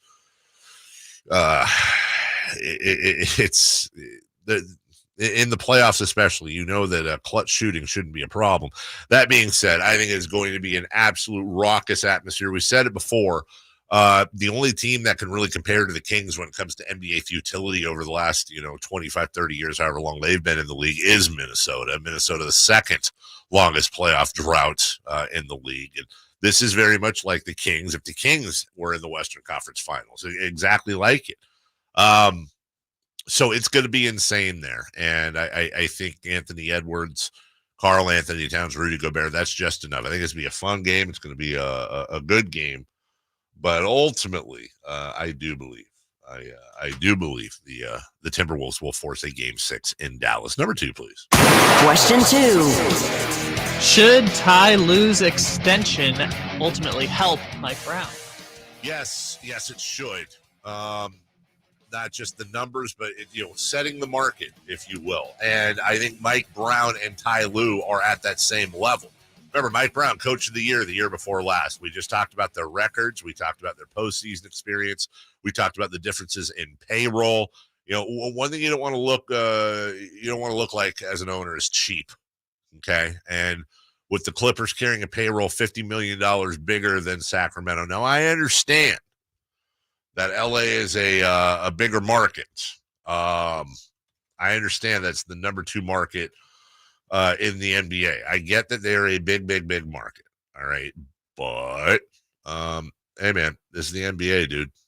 This is the NBA. And like we said before,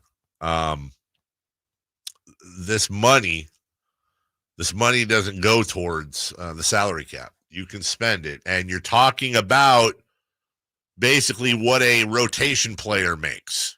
You know what I'm saying? You're not, this ain't De'Aaron Fox and Domantas Sabonis money. It's not Harrison Barnes money. It's not Kevin Huerter money. It's rotational player money. And I think I have no problems making an argument that Mike Brown is as important as all but maybe 4 players on the Sacramento Kings. Like, for example, if you said to me, I'm just going to pick on Kevin Huerter. I love him. You know that. But okay, you can only lose one next year. Mike Brown or Kevin Huerter. Red Velvet. Sorry, brother. Trey Lyles. Sorry, dude. Sorry. Alex Len, obviously. I mean, I didn't mean it like that. Who's more important to the team, guys? Harrison Barnes or Mike Brown? Pretty sure Mike Brown would win that contest handily. So it all goes in the same pot. It's all about winning ball games. And by the way, Malik Monk's a free agent. Quit screwing around. Sign the man. Number 3, please. Question 3. Boston is going to have 9 days off before playing Game 1 of the NBA Finals. Is this an advantage or disadvantage? I think ultimately it's an advantage. I understand the idea of being in the mode mentally and physically. It's not like they're sitting around eating cheesy poofs all day. They're still having walkthroughs. They're still having practices. But look, the NBA season is a grind. The playoffs are grindier. And the later you get into the playoffs, the more games you play. I think the Celtics have played 14 extra games. I think they're 12-2 is what we said the other day. That's a legitimate amount of games. You get a chance to kind of heal up the scrapes and bruises.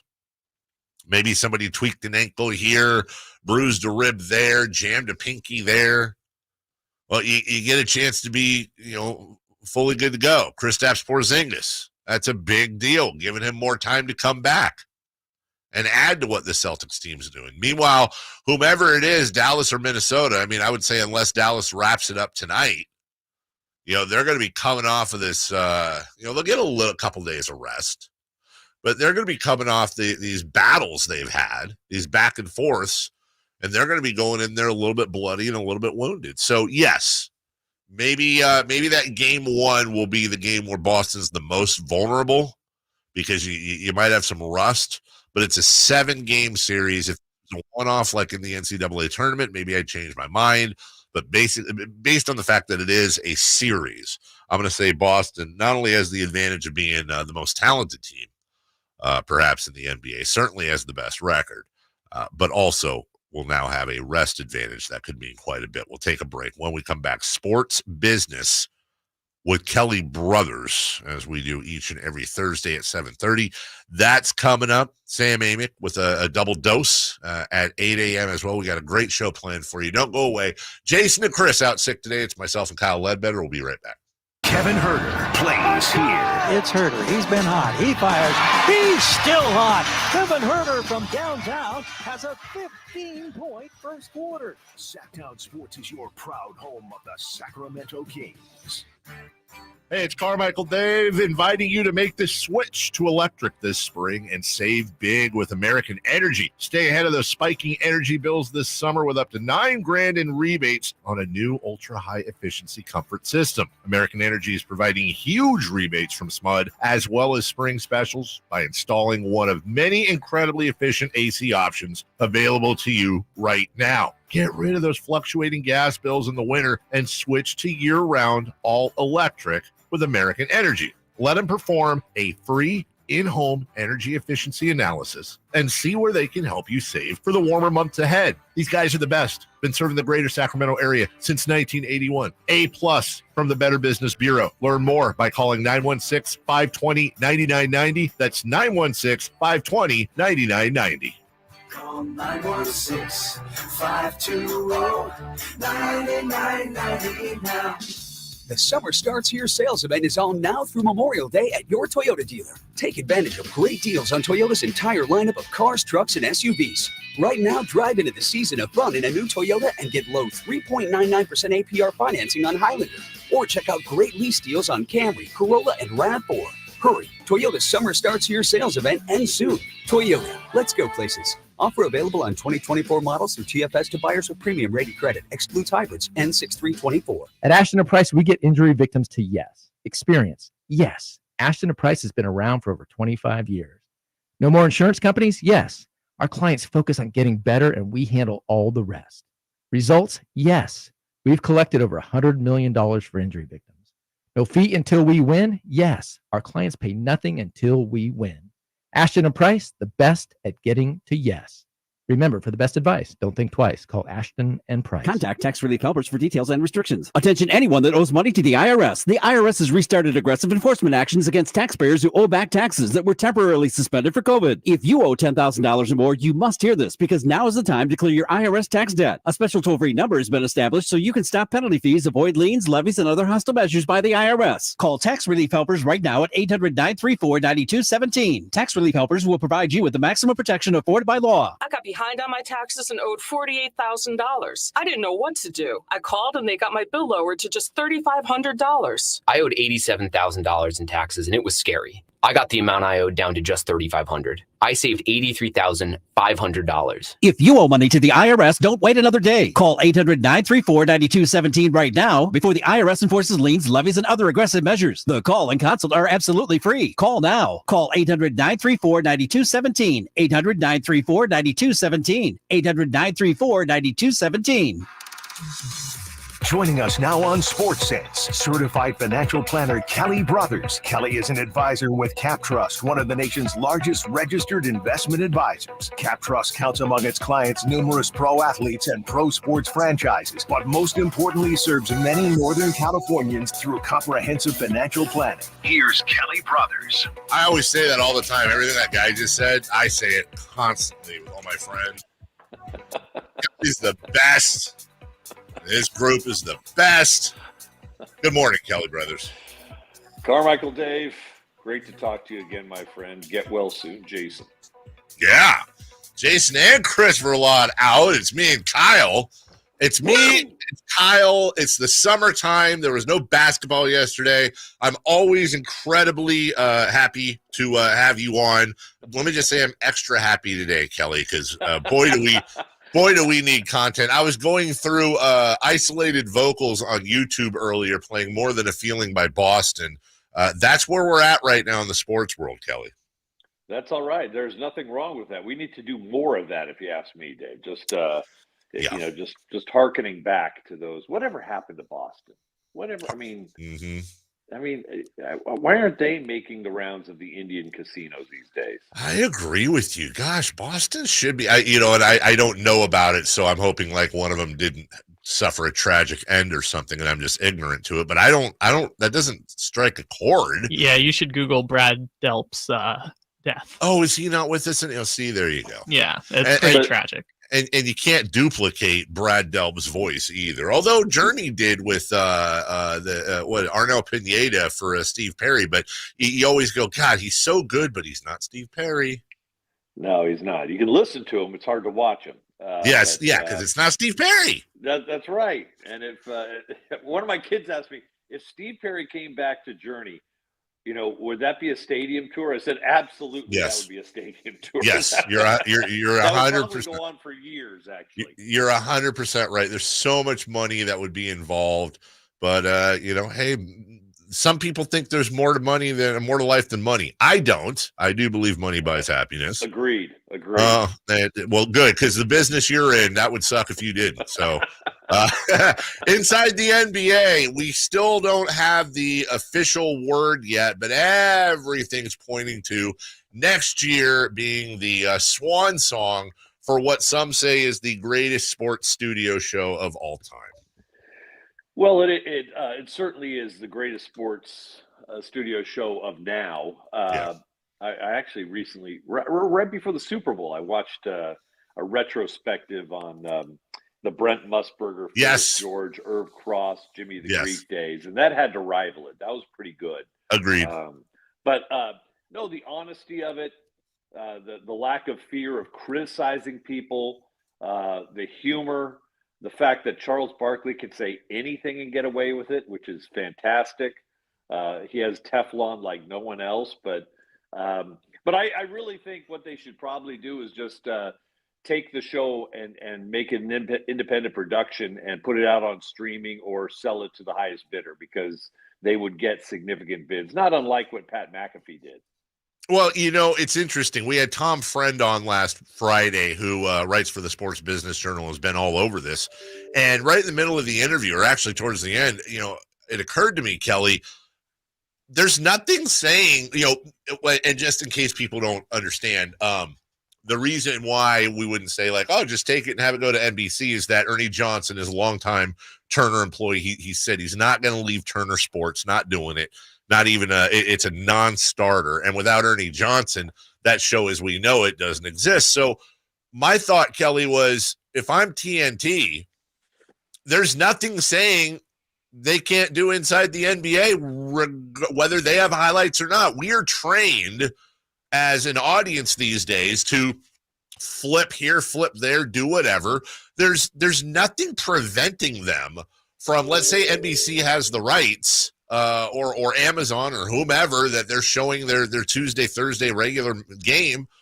There's nothing saying that Inside the NBA won't get started immediately following. Game ends, buzzer sounds, you switch over to TNT. The only thing that would probably change a little bit is the on-court game interviews, but there's no reason why TNT couldn't have a mic and a cameraman out there and grab some guy just outside the locker room, whomever.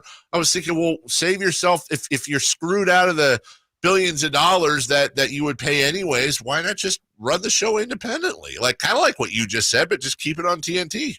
Yeah, they could stream it and do it on TNT and be just fine. Now, they would piss off NBC or whoever else because a lot of the economics is based on the viewership of the pre and the post game. And how many commercials they can sell in those ancillary events to the game. So it piss them off, but so what? Do it. Right. You've got the show. And I bet you Ernie is a strong enough, a beloved figure that the other three guys would stay put if they came up with some sort of a deal. So I think you're absolutely right. There's no reason. I mean, what is TNT going to counter program with anyway? Yeah.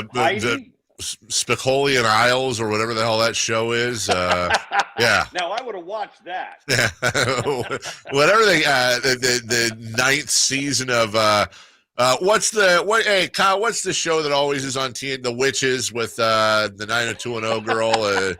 It's not Bewitched. It's Charmed. Charmed. Yeah, they always because whenever the during the NBA season, Kelly, whenever there's a road game, the guys come in here to do the road studio part of the radio broadcast, and they have the game on. They'll always have a TNT game on Tuesday, Thursday. When I come in the morning, it is 100% of the time on. I think they run a 4-hour block of Charmed. So yeah, keep the damn Inside the NBA, lose the Charmed, and they by the way, Charles and all those guys, they can pay them because they're going to have about $2.6 billion more dollars to mess with. Give them an extra few. No, don't be you're cheap. Right. But Spicoli and Ives, I like that idea. I recently listened to the rewatchables about Fast Times at Ridgemont High.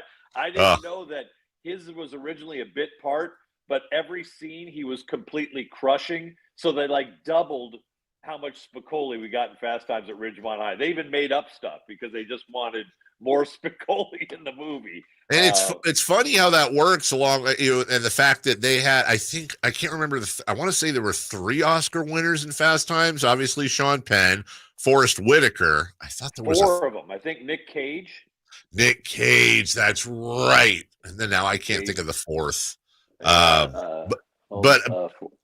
Who'd have thunk it? I don't think Judge Reinhold got an Oscar, although he should have for vice versa. Wait, here's good trivia for you. Who was the original choice for the Phoebe Cates role? Oh God, which is like the iconic moment of 1980s cinema. Yeah, who was I guess it makes sense. You probably won't get it, but it was the young woman who played Mallory on Family Justine Guy. Bateman. Justine Bateman. Wow, I didn't know that. Yeah. I love stuff like that. Like, what was it? Tom Selleck was the original choice for Indiana Jones, but he was filming Magnum P.I. Right, and you know who was the dead guy in The Big Chill? They never showed him, but he was filmed. They filmed scenes with the dead guy, and then because they cut him out, they gave him 2 really good movies thereafter. Kevin Costner was the Really? dead guy in The Big Chill. Yeah.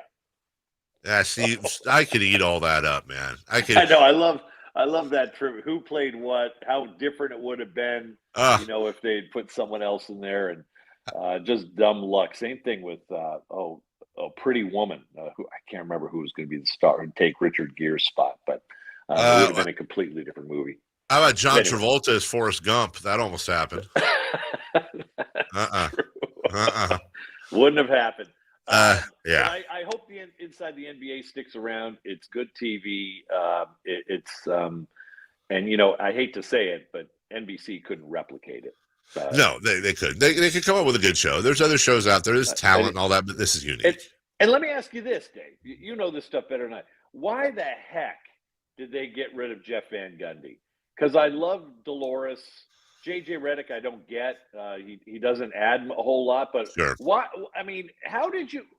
Out of all your announcers, you got rid of Jeff Van Gundy, the only guy who actually had an opinion.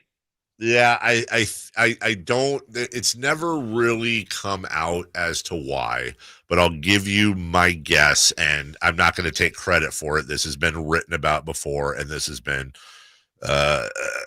people have postulated this.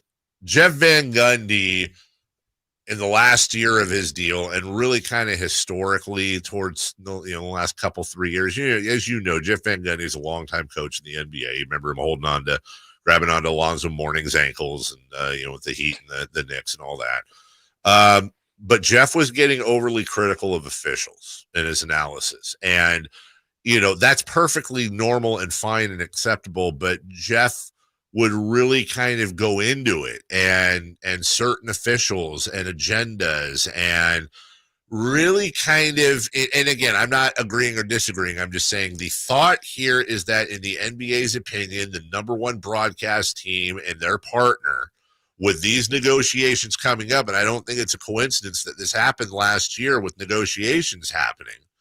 The NBA, wink, wink, nudge, nudge, nod, nod, was like, yeah, you got this guy on your airwaves completely going at the heart, our most sensitive subject, which is our referees' ethics. It's gone on long enough. Maybe, just maybe, our talks might go better if Jeff Van Gundy wasn't around. Wink, wink, nudge, nudge. That is a total guess, Kelly, but I bet there's some fire to that smoke. All right, I can see that. I mean, it for a Sacramento fan to criticize officials on Game 6. Speaking of Sacramento being inept, Tyronn Lue signed a contract extension yesterday. We were just talking about it, right around $14 million a year. Kelly, we went over the numbers. The Clippers have the second highest payroll in the NBA. The Kings are in the 20s. The Clippers have over $50 million more in salaries than the Kings. And over the last 2 years since Mike Brown took over, Tyronn Lue has one more win. They're almost exactly the same record. And if you're counting play-in, Mike Brown actually has 4 postseason wins to Tyronn Lue's 3. I'm not here to rip Ty Lue. That's what I said earlier. I think he's a great coach. But the longer this goes, the worse the Kings look, and there's an argument that the price for Mike Brown, with his agent being Warren Legary, who is the most powerful coach agent in the league, I'll bet you Warren's calling up the Kings right now today and saying, so remember that $10 million we wanted? That just became 11. No, absolutely. And I don't get, I mean, if the Kings were really ready to move on from Mike Brown, how the heck did you let Jordy Fernandez go? Yeah, that's a great point, actually. I mean, if you really were ready to, you had your next guy, you had Plan B sitting right there on your bench all season long, and he just up and takes off for Brooklyn. And he was clearly the best assistant in the league. How do you let him go unless you're committed to Mike Brown? I don't get that, because to me, this is always a relative calculation. All right, you're going to fire a coach. Tell me who's going to step in. Who do you got? So we'll Kerr's at 17, Pop at 14, Spo's at 15. Now you got Lue up in that same neighborhood. Mike Brown doesn't need to be there, but he certainly needs to have an eighth digit, I'd say, given where the current market is paying. I do believe they're going to get something done.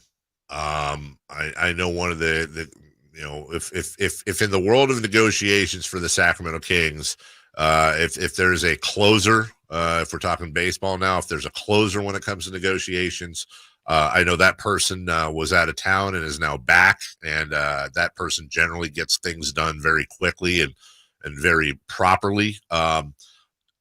This thing makes so little sense, Kelly, that it makes my spider sense tingle just a tad that we're missing something. Either A, they're not as far apart as we think, and it's not as contentious as is being reported, or B, there's something else behind the scenes. Because when you really think about it, it's tough to ask much more out of Mike Brown. He is completely, along with Monty McNair, rebuilt the culture in just 2 years. He went from the longest playoff drought in NBA history to the 3 seed last year, and then this just past season, they only were off of that record by 2 games. The West just got better. Mike Brown ain't perfect, and there's some things that he could improve on as well. But when you look at the last 40 years, Kelly, this is the one that always kills me. It'll be 40 years next year. The Kings have been at or above 500 a grand total of 10 times.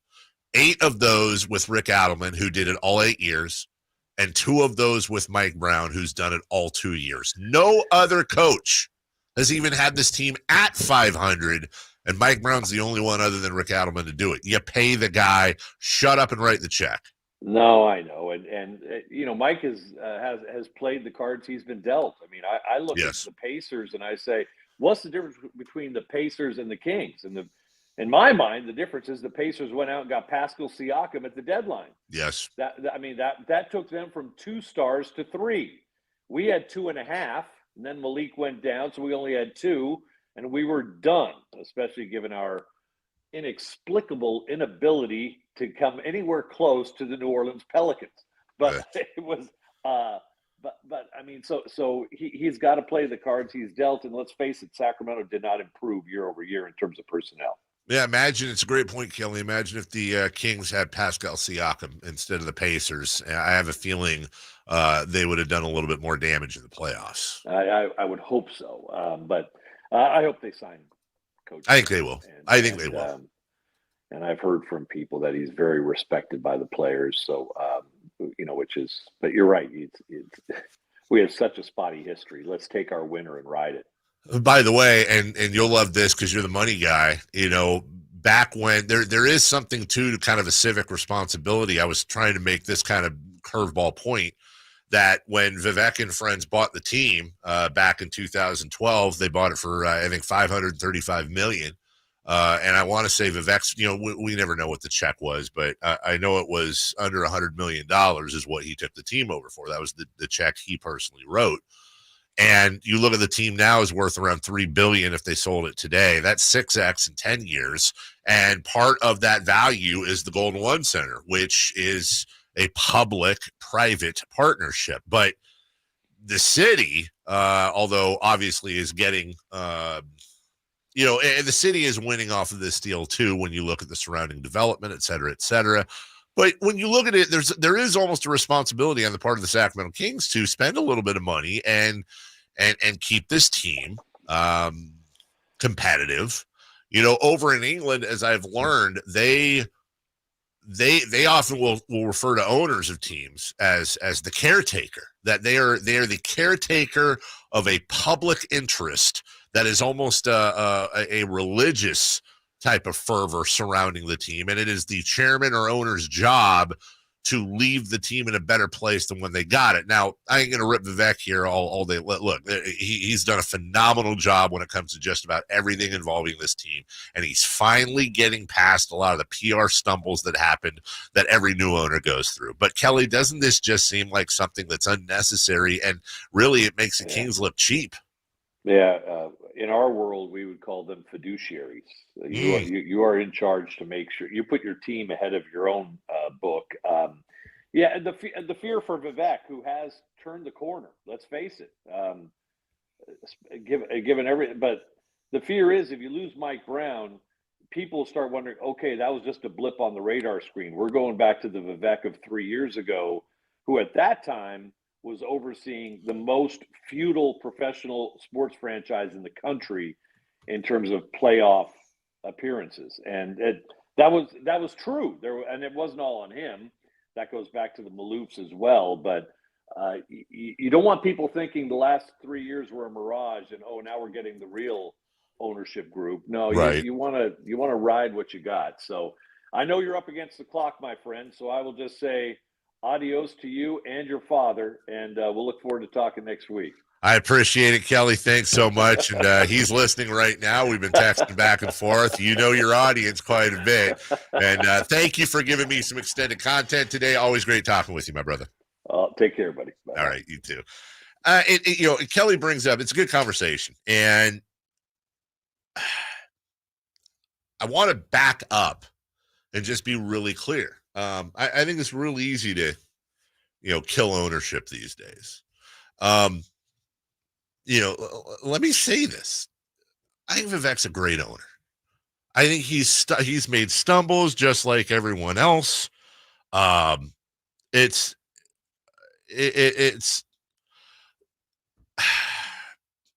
look, we all would love to own teams, I think, but it ain't easy. And I'm going to be perfectly transparent, man.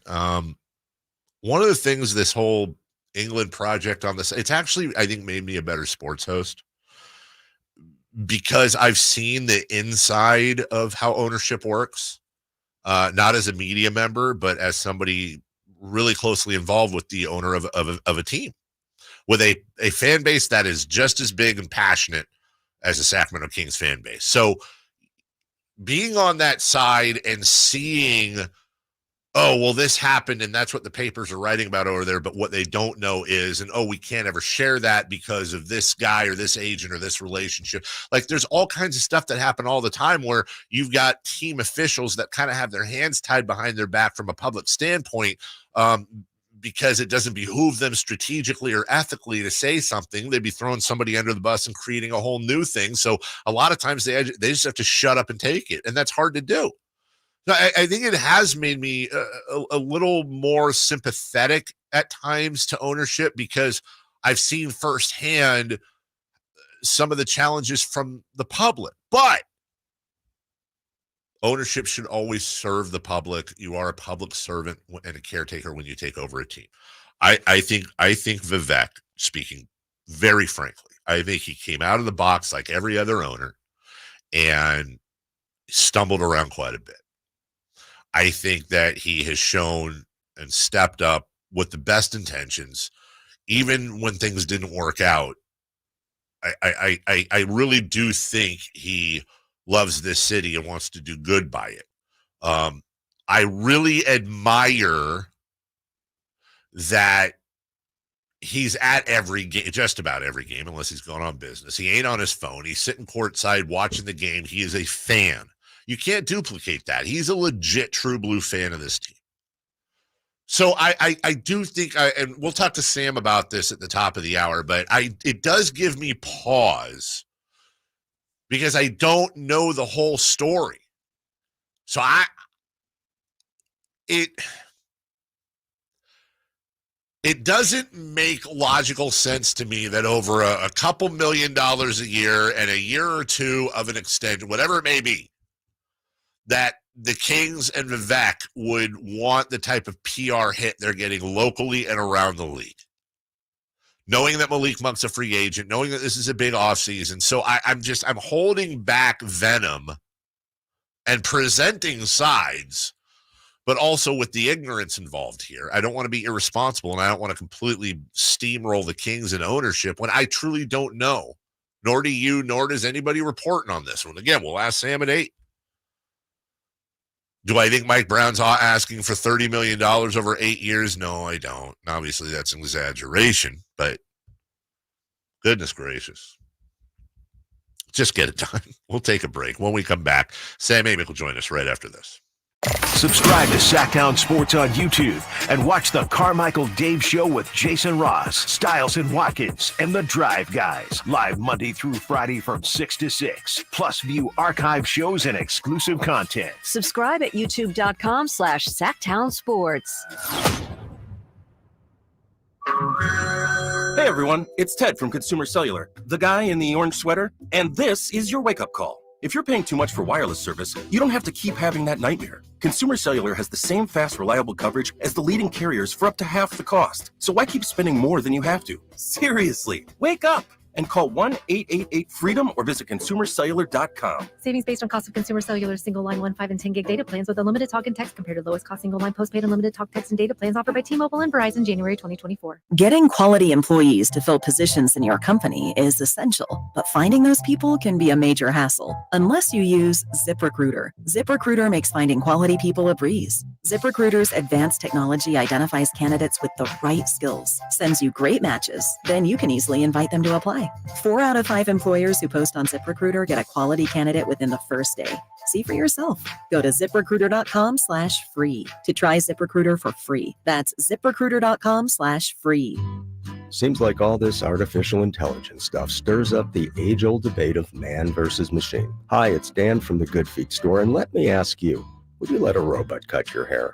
Would you rely on an app to teach a kid to ride a two-wheeler? Let's face it, some things require the human touch. People come to us seeking a solution to foot, leg, and back pain after trying all kinds of things recommended by in-store machines or website blurbs. An impersonal, generic approach to solving a problem that's unique to you. No wonder they usually don't work. At the Good Feet store, you'll meet with an arch support specialist who will take the time to learn about your needs, your feet, your lifestyle, and then fit you from over 300 models and sizes of arch supports, designed for pain relief, better balance, and more comfort.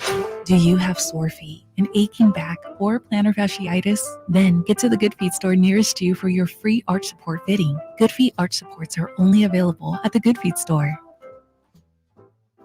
I'm Ken Korak with your Green and Gold Report, brought to you by Xfinity Mobile. Connect to the most reliable 5G network nationwide. Well, one of the quirky things about the A's record so far is the way the A's have played a third of the way into the season against the National League. Yes, they haven't played the Phillies or the Dodgers or the Giants, but still, the A's are 10-5 against the senior circuit, minus 16 against the American League. And speaking of the Dodgers, they come to the Coliseum the first weekend in August. Want more speed? Well, Xfinity just increased their internet speeds, and they're faster than ever. It's time to get more out of your internet with faster speeds from Xfinity. Now through June 21st, get 150 megabit Xfinity internet for only $19.99 a month for 12 months with a 1-year contract. That's double the speed for the same great price. Click, call, or visit a store today. Requires paperless billing and auto-pay with stored bank account. Restrictions apply. Equipment, taxes, and other charges extra. After promo, regular rates apply. Actual speeds vary. Whitey here, reminding you that not all gas grills are created equal. Bring out all the delicious flavors in your grilled meats with the amazing Napoleon Prestige and Prestige Pro line of outdoor cookers. My Napoleon Stainless Steel Pro Series gas grill has turned me into a grilling pro with features other grills cannot match. They're built different, built better, built to last. Made with premium stainless steel that boasts quality and a lifetime warranty. I may never want to cook indoors again. Napoleon grills and accessories are now available at your nearby Amy's, Ace Hardware in Sacramento, and now El Dorado. I didn't ask to be thrown in the streets with nowhere to go. I didn't think I'd survive. But I did ask for help, and Covenant House was there for me. 1 in 10 young adults will experience a form of homelessness this year. For these kids who didn't ask to be put in this unthinkable situation, Covenant House is there. Covenant House helped me break the cycle of homelessness in my family. They gave me the love that I needed. Over 2,000 young people will sleep safely in a Covenant House bed tonight. When youth who are experiencing homelessness have a hot meal, a safe place to sleep, medical care, and love, they can overcome heartbreaking challenges and have a brighter future. They just really genuinely just wanted to help me succeed, and I'm succeeding. I'm a speaker, I'm an author. Covenant House really helped me and really helped mold me into the woman I am today. If you or someone you love is asking for help, Go to safeplacetosleep.org today. In a world where everybody and their mother makes a primed trim board, contractors have to ask one question. Do I know what's under the primer? Available at just about every lumberyard you can imagine. Vintage trim boards are made from lodgepole pine. That's the stuff telephone poles and railroad ties are made of. It's durable. It's straight. It's been doing the job for generations. Manufactured right here in the USA. Ask for it by name. VintageTrimboards.com. DQ presents How to Enjoy the 3 Best Cookies at the Same Time. First, grab the new Ultimate Cookie Blizzard from DQ. Then dig into Oreo, Chips Ahoy, and Nutter Butter. And last but not least, repeat! Because the new Ultimate Cookie Blizzard packs all 3 into one powerhouse of a treat. So you can enjoy the best cookie trifecta in every red spoonful. Hurry in for a taste today. Only at DQ. Happy tastes good. Free! Who doesn't love free? With Milo's Rewards, you get the member-only treatment that's actually worth it. Enjoy free member gifts you'll love. And once you reach Silver Key status, you can get free standard shipping. Because Lowe's knows nothing feels better than free. Learn more about our new loyalty program at Lowe's.com/MyLowe's Rewards today. Program subject to terms and conditions. See Lowe's.com/terms for details. Member gifts may be subject to additional terms and restrictions. See Lowe's.com/shipping terms for details. Subject to change.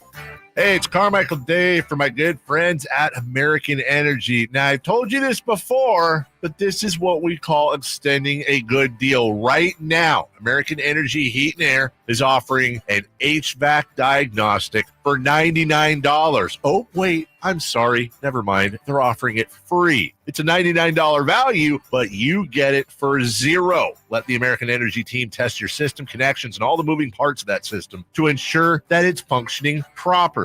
Now, this is a limited time offer. Call today to schedule your appointment at 916-520-9990. Speak to the company that has an A+ rating with the Better Business Bureau that's been making the greater Sacramento area proud since 1981. 916-520-9990 or AmericanEnergyAir.com. Tell them Carmichael Dave sent you. Call 916-520-9990 now. KHTKAM Sacramento, KYMX HD2 Sacramento. From the Power Business Technology Toshiba Studios, your flagship station for the Beam Team. Should we light the beam? Light the beam, baby. Sacktown Sports. The Carmichael Dave Show. He's on the microphone when he's not on the microphone. He's playing a song, and when he's not playing a song, he's on the microphone. And then boom, with Jason Ross. No, he didn't. Yes, he did. Call or text at 916-339-11.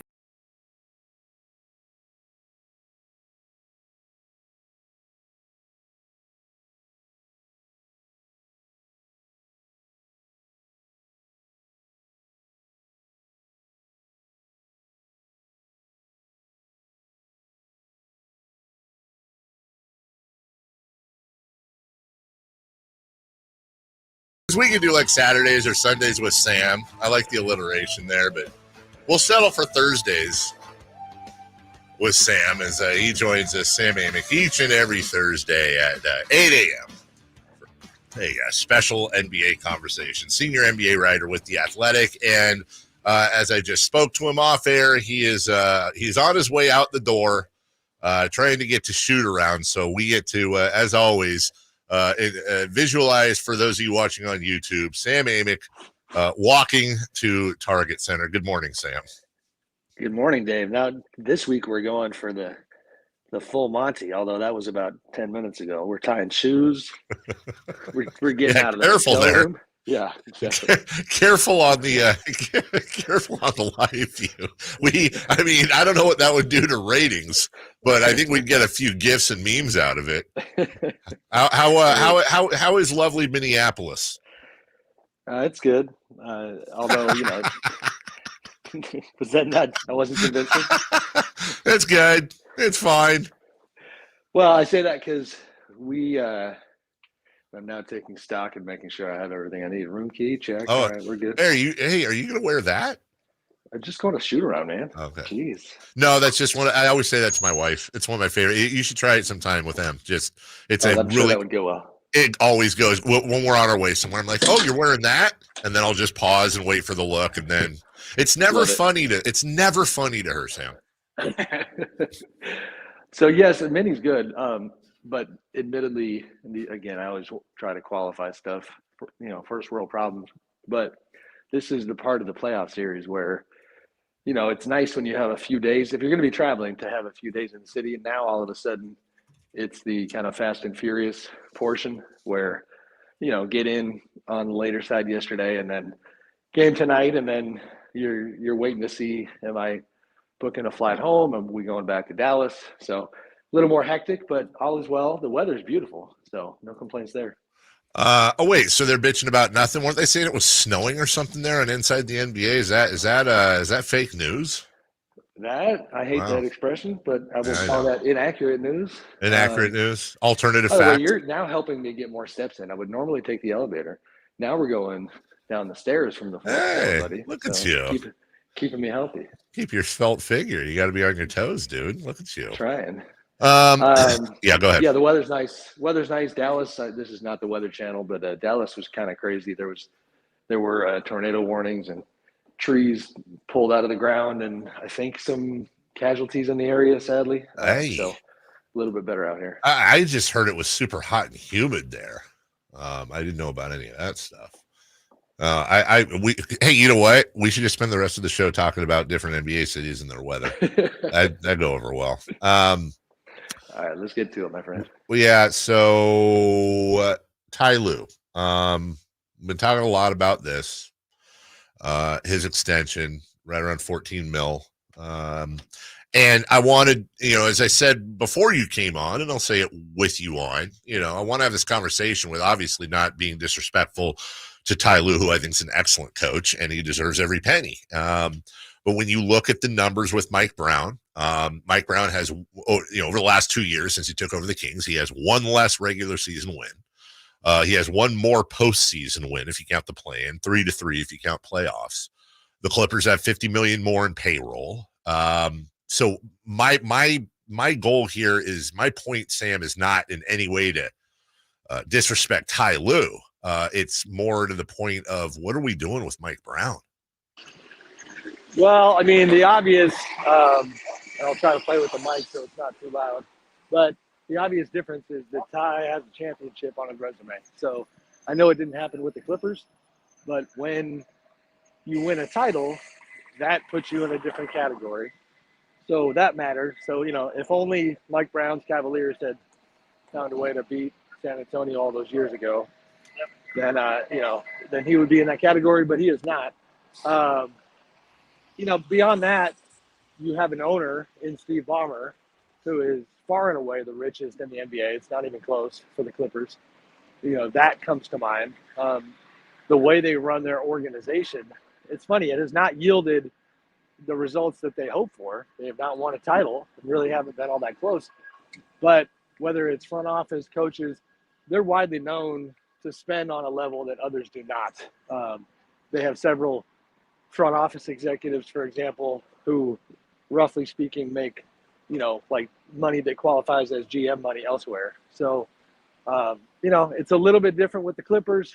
For me, with Mike, I think that during this entire situation, and I keep forgetting the numbers, but the Jamal Mosley extension was the one that I think was guiding the conversation even more, where it seemed like on Mike's side, it was a pretty strong stance that, Mike has accomplished a lot more than Jamal Mosley. And in fact, with somebody who kind of helped him come up a little bit.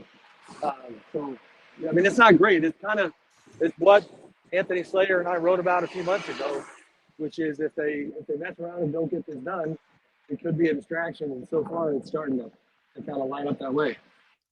And Sam, this whole thing is weird because just following the timeline, what I had heard at least was that they both were going to get something done. It was a when, not an if. It's a negotiation, so And that's what I came out and said. And then I think it was the next day, Woj came out and a couple other people saying everything from talks are tabled to they broke down. And I understand it's a negotiation. I just look at it logically, and it just doesn't make a lot of sense. The Kings are taking a major PR hit here, both here locally and nationally. It doesn't look good. Malik Monk's a free agent. They want to re-sign him. This can't help. Stability, et cetera, et cetera. I just can't help but think there's more to this story, and I'm not going to speculate, but just that either they're not as far apart as being reported, or there's something else happening, because when you just look at it objectively, it does, at least to me as a fan, not a journalist now, as a fan, it just doesn't make a lot of sense that they're not getting it done. I hear you, and I will give you a hard time. I always love when, you got both hats on, buddy. You got the fan hat and the journalist hat on, because you are talking to people, and so, no, don't try to downplay that part. You know what's going on. I will say, again, without knowing exactly where the number is, it's a discussion. Meaning, I talked to a team the other day that had recently extended its own coach, and it was kind of like this discussion about how, it's a lot easier to extend a guy when your team is still alive. You know what I mean? And with the Kings, there is part of me that says it lined up really poorly in terms of all the excitement and the fun and the success of last season when they finally break the playoff drought. Ideally, if you're Mike Brown, you get an extension right then. Right. And this happens a lot with coaches. Frank Vogel wanted an extension. Sorry about the noise, buddy. I hope that's not bad. Of course, there's some banging. Frank Vogel didn't get an extension after winning a championship in the bubble with the Lakers. And a year later, because you don't meet expectations, you're out. And that's what's going on here. Is I think, understandably, Mike probably is looking at it like, you need to reward me for what we did last year and the direction this thing is going. But the human factor comes into play, I think, where if you're Vivek Ranadive, you feel the sting of not making the playoff this time. And maybe that's your focus. On top of the fact that the coaching economy has changed so much that if you're somebody like Vivek, who is not known to be on the higher end as far as how you pay staff, then I'm sure you have some sticker shock as well. And I think the pushback there is, and I mean, you and I aren't sitting here negotiating, but Rick Adelman, 8 out of 8 years, 500 or more. The only other 2 times it's happened, 2 out of 2 years, Mike Brown, 500 or better, with a lower payroll, as we talked about, breaking a 16-year playoff drought, only 2 games off of where they were last year, and they had other factors going in as well. I don't think Mike had a perfect year, but when Vivek has done such a good job, we were just talking about the same in the last segment, such a good job of kind of getting over the Ishbias, if you will, the new owner disease, and kind of learning from the mistakes, it seems. Monty McNair and Mike Brown have seemingly brought a stability to the culture here. And then the question I'll lead into with you, which you can provide a little more background on than me, is, Mike Brown is represented by Warren Legary, and I don't claim to know a ton about him other than he tends to represent a lot of coaches, and he's a fairly he's a powerful dude who is a pretty hard-nosed negotiator from everything I've heard. Now, I'm not saying that factors or anything, but I would have to think at some point Warren faxed over, well, nobody faxes anymore, emailed over a copy of the headline with Ty Lue. It's like, look, if this dude's getting 14 mil, you're telling me my guy can't get 9 to 11? I find myself wondering if Mike Brown's price didn't go up yesterday. No, that's fair. And from a negotiating standpoint, you're 100% correct. That is what Warren will do. Now, as kind of a fascinating aside, he also represents Wes Wilcox, the Kings assistant GM, who's got a lot of influence with the organization. So Warren is pretty prolific in terms of representation around the league, coaches and front office. The Kings, Vivek's dealt with him countless times before. He had Dave Yeager. I'm leaving somebody else out, but they George know Karl. Warren.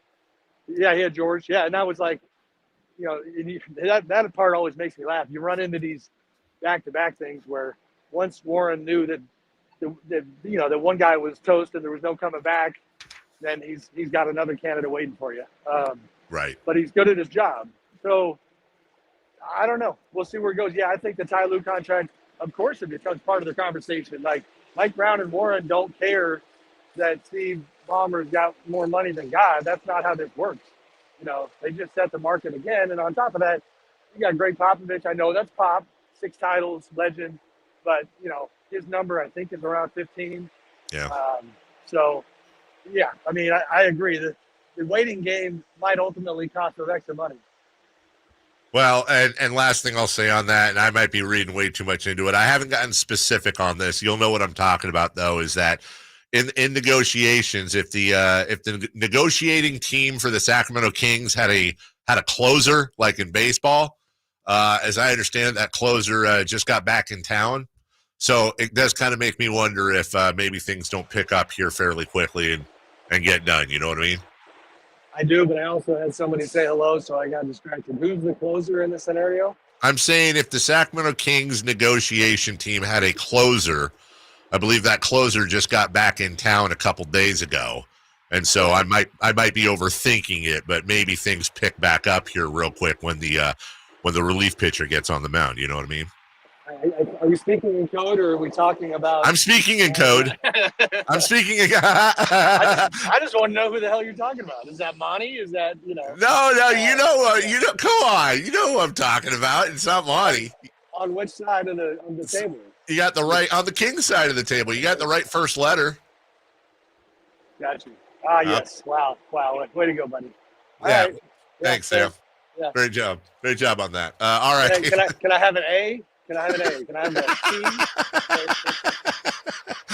T? Sam Amick of The Athletic joining us right now. Sam, let's talk about the series you're about to witness. It's Game 5. Minnesota got a big win on the road. Karl Anthony Towns with some very, very clutch shots. Anthony Edwards, I think, 27 points, 29 points, obviously stepped up. I got to think Minnesota, watch out for traffic there. I got to think Minnesota is feeling pretty solid coming into tonight, and they're going to have that home court advantage back for the evening. I don't know what you're talking about. I think they're feeling terrible, and they're going to lose by 30, and Sam's going to be able to go see his family again. Nope. Sorry. Yeah, no, obviously getting the win, getting your spirit back, being at home. We'll see. I mean, I am fascinated by the history of it all in terms of 155 teams have been down 0-3, and none of them have, of course, come back to win the whole thing. But then you get back, you get into, I think it's only 11 out of the 155 have forced a game 6. So, the idea of them winning tonight, even with those good vibes, even with being at home, is, historically speaking, relatively unlikely. And then if you get into Game 7 territory, that's 4 out of 155. And Boston, of course, did it last year and came pretty close to making history, winning the whole thing. So we'll see. I mean, Karl Anthony Towns is a huge factor here. Finally played well in that last game. I watched Luka and Kyrie. They had Anthony Edwards on Luka this time instead of Jaden McDaniels, and Kyrie dealing with Jaden. I think that was a good adjustment. But if you go back and watch the tape, like Luka and Kyrie missed a lot of shots. They just missed. So if those shots fall tonight, maybe the Mavs are in trouble. It's just not a great matchup for Minnesota. And honestly, I thought it would be.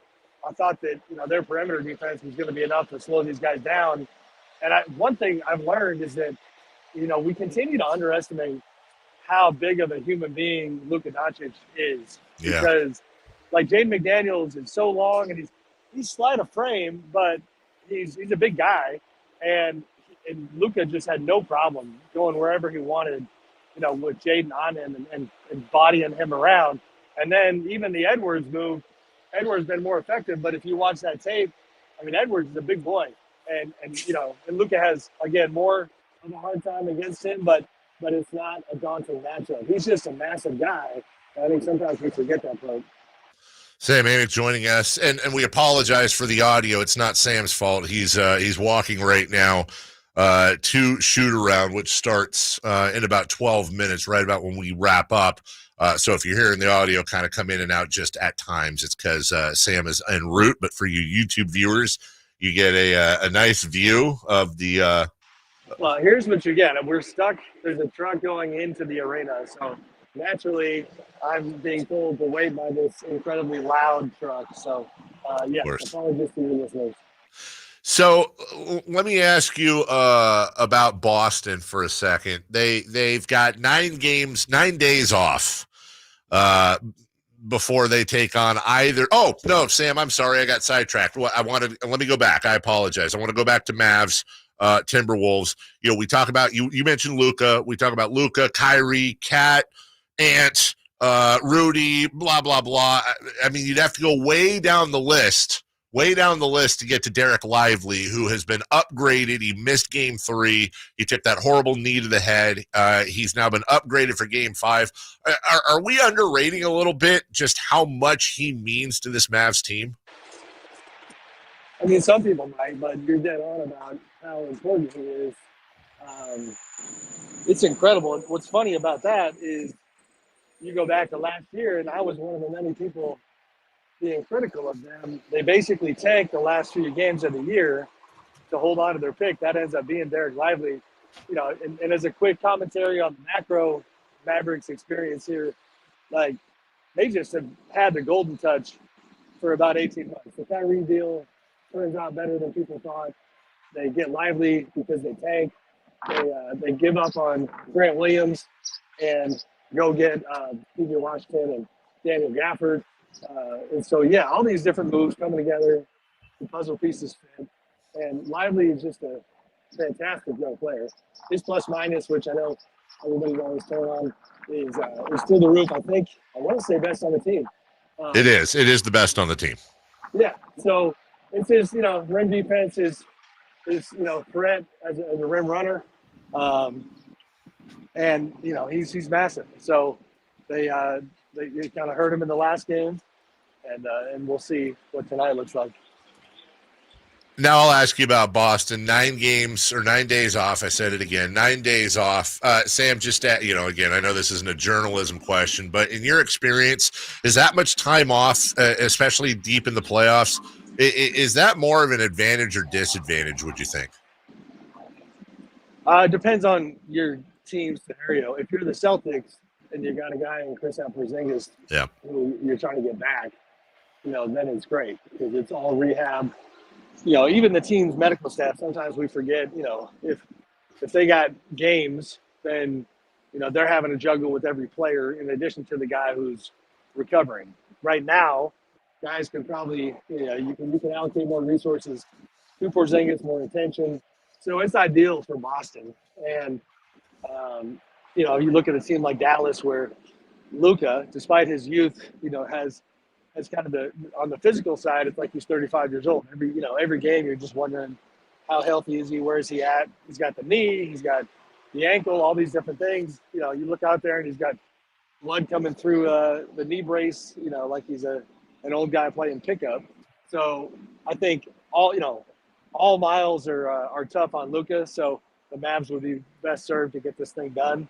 And then within that, of course, you've got the discussion about the rust factor. And you see it times when teams had a great setup, had all this rest, and they come out flat because they just kind of lost the rhythm. So it's always kind of hard to handicap. Best guess, best instinct, Sam, is Joe Mazzulla safe regardless of outcome? Yeah, I think so. Okay.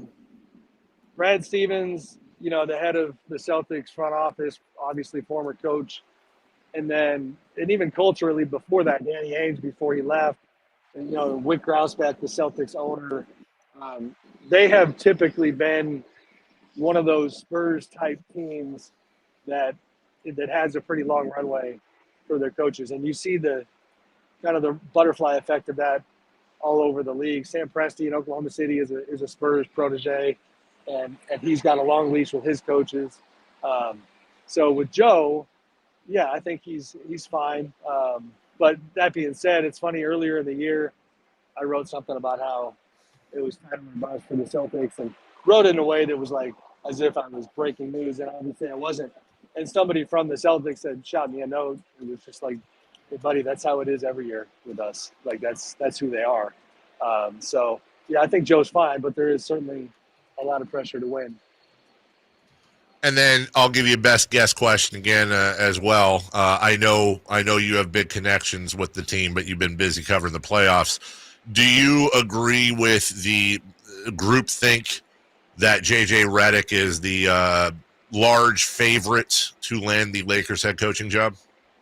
I do, yeah, and it's a weird one. But, I mean, the Lakers have – I mean, this part is indisputable, and I don't know what the end result will be, even though JJ looks like the heavy front runner, but their process has been different this time. They, I don't know, they kind of signaled that they'd have all these different candidates, and then those candidates, to this point, haven't really gotten a shot at the job. It's been JJ Redick and James Borrego mainly actually getting FaceTime with the Lakers, and it just seems in a lot of people's minds like they are delaying the inevitable to buy time for JJ to finish his ESPN duties. And, it wouldn't surprise me at all if there was an announcement sometime in the somewhat near future. And, but you do still run into people who truly believe that Borrego has a shot at the job. One thing that I can see happening is JJ gets it, and then they immediately turn to James and ask him if he wants to be an associate head coach or something of that nature. Because they seem to be very high on James, and Anthony Davis has been tied to James. They were together briefly, I believe, in New Orleans. Obviously, that's where it would have to be and have a good relationship. So, but the JJ thing seems very real for sure. Well, let's finish up here, and I'm going to not necessarily push back on you, but I want to see if my alternate theory holds any water. When it comes to JJ's ESPN duties, honestly, it's far from unheard of for an analyst to be hired out as a coach while finishing their duties. It almost adds to the gravitas they have knowing they're going somewhere. I'm wondering if it could also be, Sam, that they're waiting to see what this whole free agency, Bronny, LeBron's, do they necessarily – if they hire J.J. Redick, I would imagine a big part of that is making LeBron James happy. If LeBron ends up playing for God knows who with his son, then maybe their interest in J.J. ain't that big. Yeah, I mean, logically I hear you, but it's is it not working? Okay. Sorry, helping a guy. Don't get arrested. Got all kinds of noise right here. Yeah, it's only going to get louder here in a second. The confidence is really high in LeBron staying. So I hear you, but it's funny. Like, he's obviously chosen not to say that publicly and not to say it internally or to the Lakers. But I'm not hearing a lot of concern about that. And I do think I would be surprised if they didn't make a decision on head coach long before free agency arrived. Okay. Well, I trust you more than anybody. Sam Amick live at Target Center, getting ready to go into shoot around in 3 minutes. So we will let you get to your real job, friend. Safe flight back to Dallas and then back to Minnesota again. And I'm not that far away. If the wife and kids need anything, Melissa and I are always here with our cars and our ability to cook. We got you covered, brother.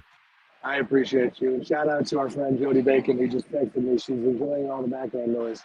Tell her to shut up. She's texting me too. And she's sitting here texting both of us. We're in the middle of a radio show, Jody. God. We're trying our best, Jody. Trying our best, Jody. Jeez. All right. Take care, brother. Talk to you soon. Yeah. Bye-bye. That is Sam Amick. We'll take a break. When we come back, NBA draft prospect time for the Sacramento Kings, and a name that I think is actually the favorite if they keep the pick, which I don't think they will. I think is the favorite to be your newest Sacramento King and show up in Vegas Summer League and all that fun stuff. We'll tell you who. We'll break all that down right after this. Trying to find out where to catch your favorite team's games? Are you a fan of the Kings, Niners, and the NFL? Well, Sacktown Sports has you covered. Touchdown! San Francisco! It's all on his shoulders. Cox rocks. He fires for the win.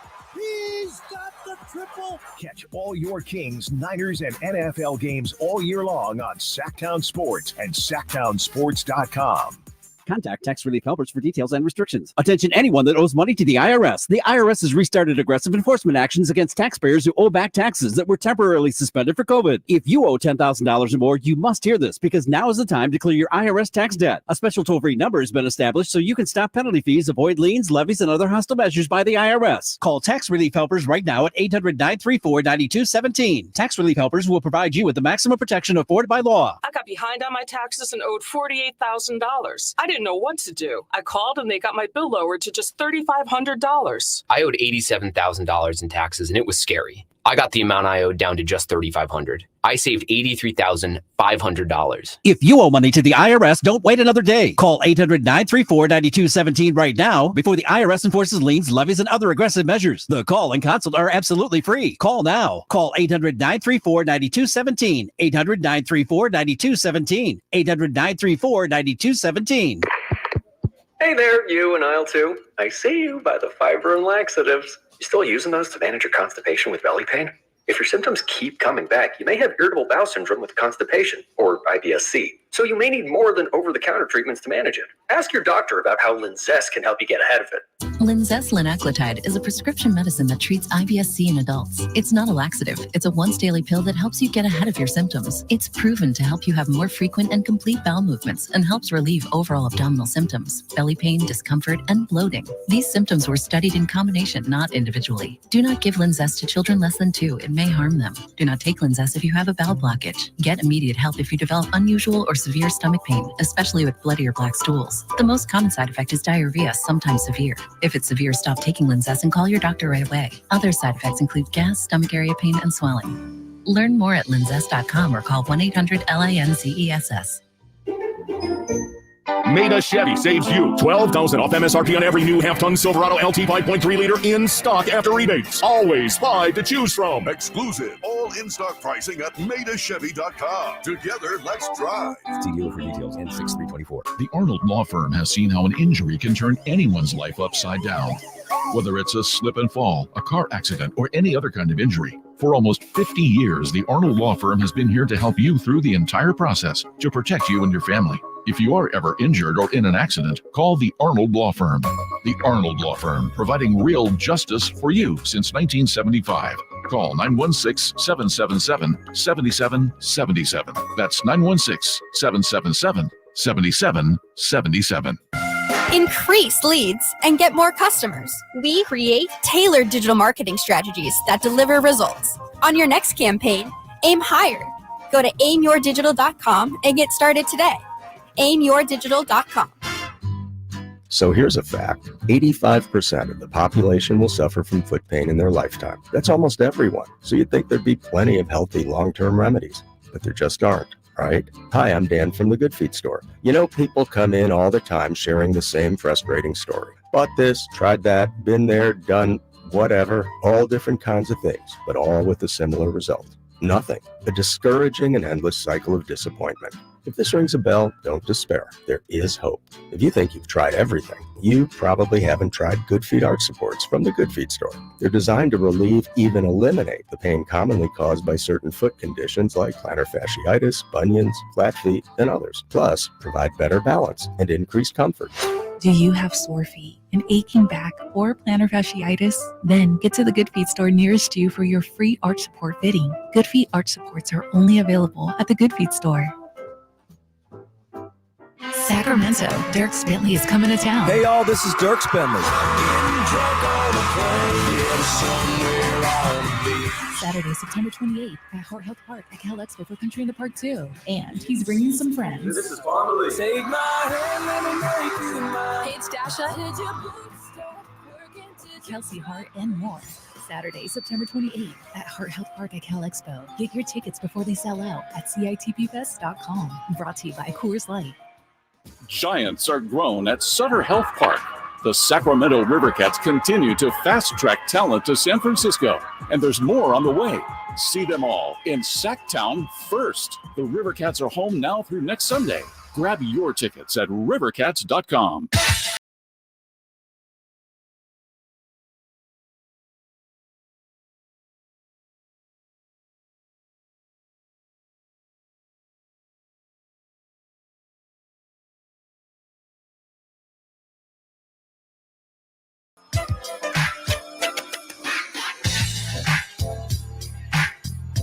They bleed black and purple.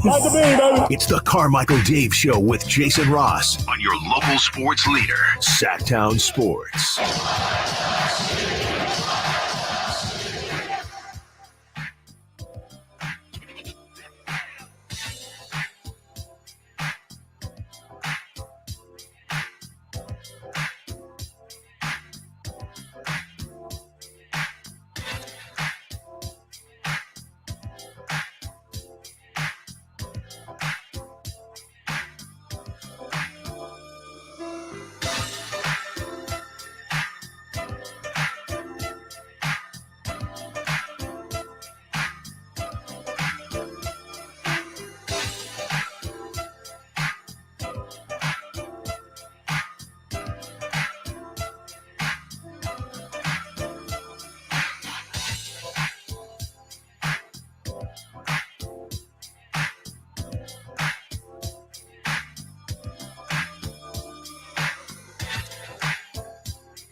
Return of the Mac. Oh, my God. Welcome back. Thanks to Sam Amick, Jody Bacon for popping in. And welcome to all of you. An hour and a half left. If you're wondering, why is it just me droning?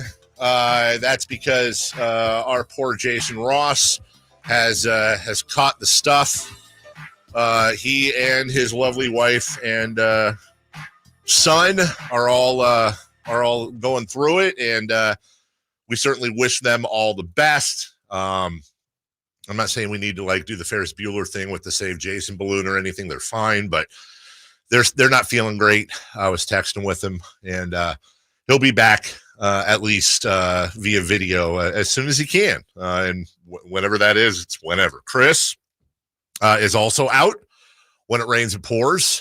He, too, is sick. I don't know if it's the same thing or not, but I am the last man standing, if you will, and Kyle Ledbetter nice enough to come in this morning. Hello. And get up early and move his life around a little bit. And hopefully we'll get a nap in later today. And I said to Jason yesterday, I said, who are you, me? Because that seems to be the theme now. If you recall back in February when I took the kids and the wife and we did the whole New York, D.C., Philly extravaganza, I came back, I worked one day, and then I got it, and I was out the rest of the week. Now Jason's doing the same thing. So trendsetter, that's me. But, hey, it's summertime. We're filling it up. I want to thank everybody else for joining us and putting up with it. And by the way, Ryan just commented, our guy Ryan, the engineer, on the YouTube chat, who says, and by the way, I'm only saying this because I've actually occasionally will get somebody saying this. Cool. Segments are now karaoke versions of songs. I assume he's talking about that version, the rejoiner. There's a very specific reason we do that. Because the way YouTube is laid out, what we have found is that if we play songs as they are with the words in them, we will get a strike, and sometimes they'll pull down either the full show or they'll pull down that segment. What we have found, knock on wood, is that if we play the instrumental version, YouTube tends to be a lot more forgiving with that. I think his commentary might be that bed was running for a long time. Oh, I get it. Well, Yeah. you know what, Ryan? Just have a Coke in a spot. It was Ryan. Just let's just all calm down. Yeah. It's just me and Kyle. Let's just calm down. Yeah, take All it right. behind the scenes. You were obviously on the phone. I during was. the break, I was on the and phone dealing with stuff. That bed was running for like a minute. Oh, was it really? Yeah, that was a long. Well, then time. hey, look, that's where you cracked the mic. Welcome back, it's Kyle. Don't you want to get into radio someday, Kyle? Oh, absolutely. There's your chance. My first instinct was not to crack the mic. It was to go chase you down and figure out where you were. No. What if I was doing a bit? What if I was purposely doing that to give you a chance to crack the mic and you did not pass the test? I wish I would have known. But I also think for you, probably in the back of your head, you were like, oh my God, if I crack the mic, is Dave going to freak out on me? Well, the answer is no. I wasn't necessarily worried about you freaking out. Why not? Because you're a nice guy, Dave. That's not true. That's not true. I'm a tyrant. I'm a terrible person. Welcome back, everybody. Love you. Welcome in from the 408. I loved it. That's a great song. I was grooving from the 916. Damn, y'all let Return of the Mac slap for a while. I'm not complaining. Ha ha! There you go. Maybe from now on, we'll just let the full songs play for 4 minutes. Yeah, according to this, we let that bed run for like a minute and 30 seconds. We were grooving, as the kids say. Let's groove on to the NBA draft prospect of the day for the Kings. Number 13, Ja'Kobe Walter, shooting guard, Baylor. This is the name that seems to be associated with the Kings as much or more as any other name. It makes sense. The 2 and the 3 are seen as the, depending on where you're putting Keegan Murray, but the 2 and the 3, or if you want to call it the 2 and the 4, that would be Herder's spot. That would be Harrison Barnes' spot. Seem to be the 2 places when you consider the fact that Fox and Keegan and Sabonis are the 3 most known untouchables, or at least difficult to touchable on the teams, then that gives you room at the 2 or the 3 or the 4, because you can move Keegan. What is Ja'Kobe Walter as a player? His strengths: he is a good shooter. He can score in bunches. Could be insurance if Malik Monk were to leave. He's very quick and has a lot of overall potential. He is only 19 years old. Weaknesses: ball handling and passing are at a lower level for him compared to his shooting ability. May just be a 2 guard. In other words, may not be a guy who can slide around. And would he be repetitive for the Kings, especially if Monk came back? I think that's a good problem to have, obviously, if Monk did come back, and that's one of the reasons you kind of hope they'll have all that figured out before the draft comes around. Now, during the break, Kyle, I had you go through the different mock drafts and let me know where we are as far as the mock draft goes. I'll be curious as to the updates as to who they have the Kings taking. All right, so I am on Tankathon first. Tankathon, yes, my favorite. Tankathon has the Kings at number 13 selecting Ja'Kobe Walter. Okay, yep, that makes sense. That's the that seems to be the one they get the most talk about. All right, moving on. We have CBS, their mock draft today at 13 has the Kings selecting Ja'Kobe Walter. Ja'Kobe Walter, they seem to be zeroing in on that a little bit. Okay, moving on. ESPN was behind a paywall, couldn't access that. Let me see if I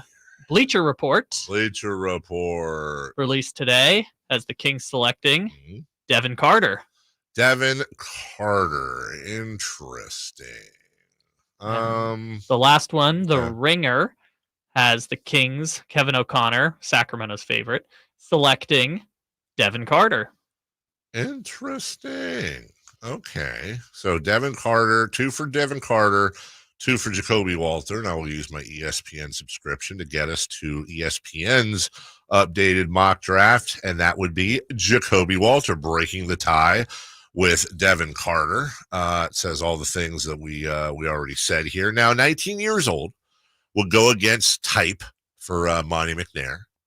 Let me see where they have Devin Carter. ESPN has Devin Carter going 16th. In case you're wondering about the breakdown of Devin Carter, similar to Ja'Kobe Walter in the sense that he is also listed as he's actually a 1-2 combo, whereas Walter is listed as a 2-3, but as the note said, might just actually be a 2. Now, Devin Carter, that's a little bit more what the type would be. 22 years old. Here's what they say about Devin Carter. The blend of experience, athletic tools, defensive motor, and high-level intangibles Carter brings figures to hold strong appeal to playoff caliber teams in this range of the draft. Carter tested quite well at the Combine, fared well in 4-on-4 drills, electing to play and showcase his competitiveness, which likely helped further his case. The Sixers, who they have him going to at 16, are in a position to grab whichever prospect falls to them here outside the lottery, but creating some short-term value is likely imperative as Philly pushes to improve the team around Joel Embiid. I find two things. I'll give you the Carmichael Dave mock draft here. Number one, I find it unlikely that they would grab a backcourt guy. Now, if they lose Malik Monk, that's going to change a little bit. But even without Malik Monk, you have a backcourt of Davion Mitchell, De'Aaron Fox, Kevin Huerter, Keon Ellis, Davion. I think I already said Davion Mitchell. Like you have a couple of defensive specialists in there, and Davion and Keon. And then you have obviously Fox and Huerter. Not that they couldn't use it, but I would say this. I think if they were to go positionless and just grab best player available, it would be a situation like Tyrese Halliburton, where they didn't need Tyrese Halliburton. They had a point guard, but Halliburton fell all the way to them at 12 or 13. I think it was 12. And you had to draft him. Now, if somebody falls out and it's just obvious, like I don't know who. Let me see who would be a name. Let's say Nikola Topic. He's a point guard, projected to go top 5, top 6. Let's say Rob Dillingham in Kentucky, who's projected to go right around 3 or 4. He's a point guard. Reed Shepherd, also Kentucky. If one of those guys were to fall, then yeah, I think they go best player available. But if none of that happens, then I think they're more likely to draft a wing. But I will reiterate again, I would be not shocked, but surprised if the Kings use this pick. I really think in the end they're going to package this pick. There's a number of different ways they could go. I think the most obvious and likely one would be a Barnes and number 13 to Washington for Kyle Kuzma. Although Denny Avdia, what the hell? Denny Advia. Advia, thank you. I had it for a while and then I forgot it. That would be a dream. And there's a few others. As we've talked about before, this is the SODA, the Summer of Distressed Assets. There are a lot of distressed assets out there, and they've got a pretty full war chest to be able to handle that. We'll take a break. When we come back, who's hot, who's not, and Kyle will take us through going streaking. We'll find all that out right after this.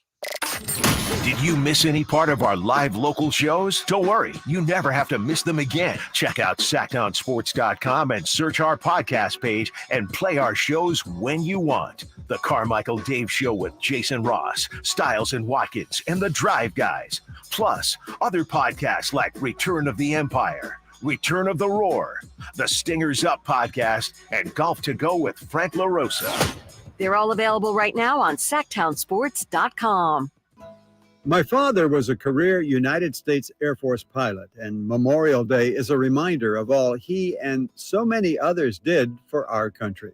Hi, this is Frank LaRosa with a word about Naturewood Home Furnishings. Right now at the annual Memorial Day sale, everything in the store is on sale. Everything. You'll save 10 to 25% on all living rooms, to sofas, to sectionals, to dining rooms, to bedrooms, to home offices, and so much more. Everything is on sale right now at Naturewood Home Furnishings Memorial Day sale. Whether you're looking to lighten the mood in your living room, brighten up your bedroom, or tighten up your home office, it's all available for you at savings from 10 to 25% at Naturewood Home Furnishings, where it's all about choices and always about quality. Shop the area's best selection of quality furniture at Naturewood Home Furnishing, off Highway 50 in Hazel. Look for the water wheel. What is Subcontractors United?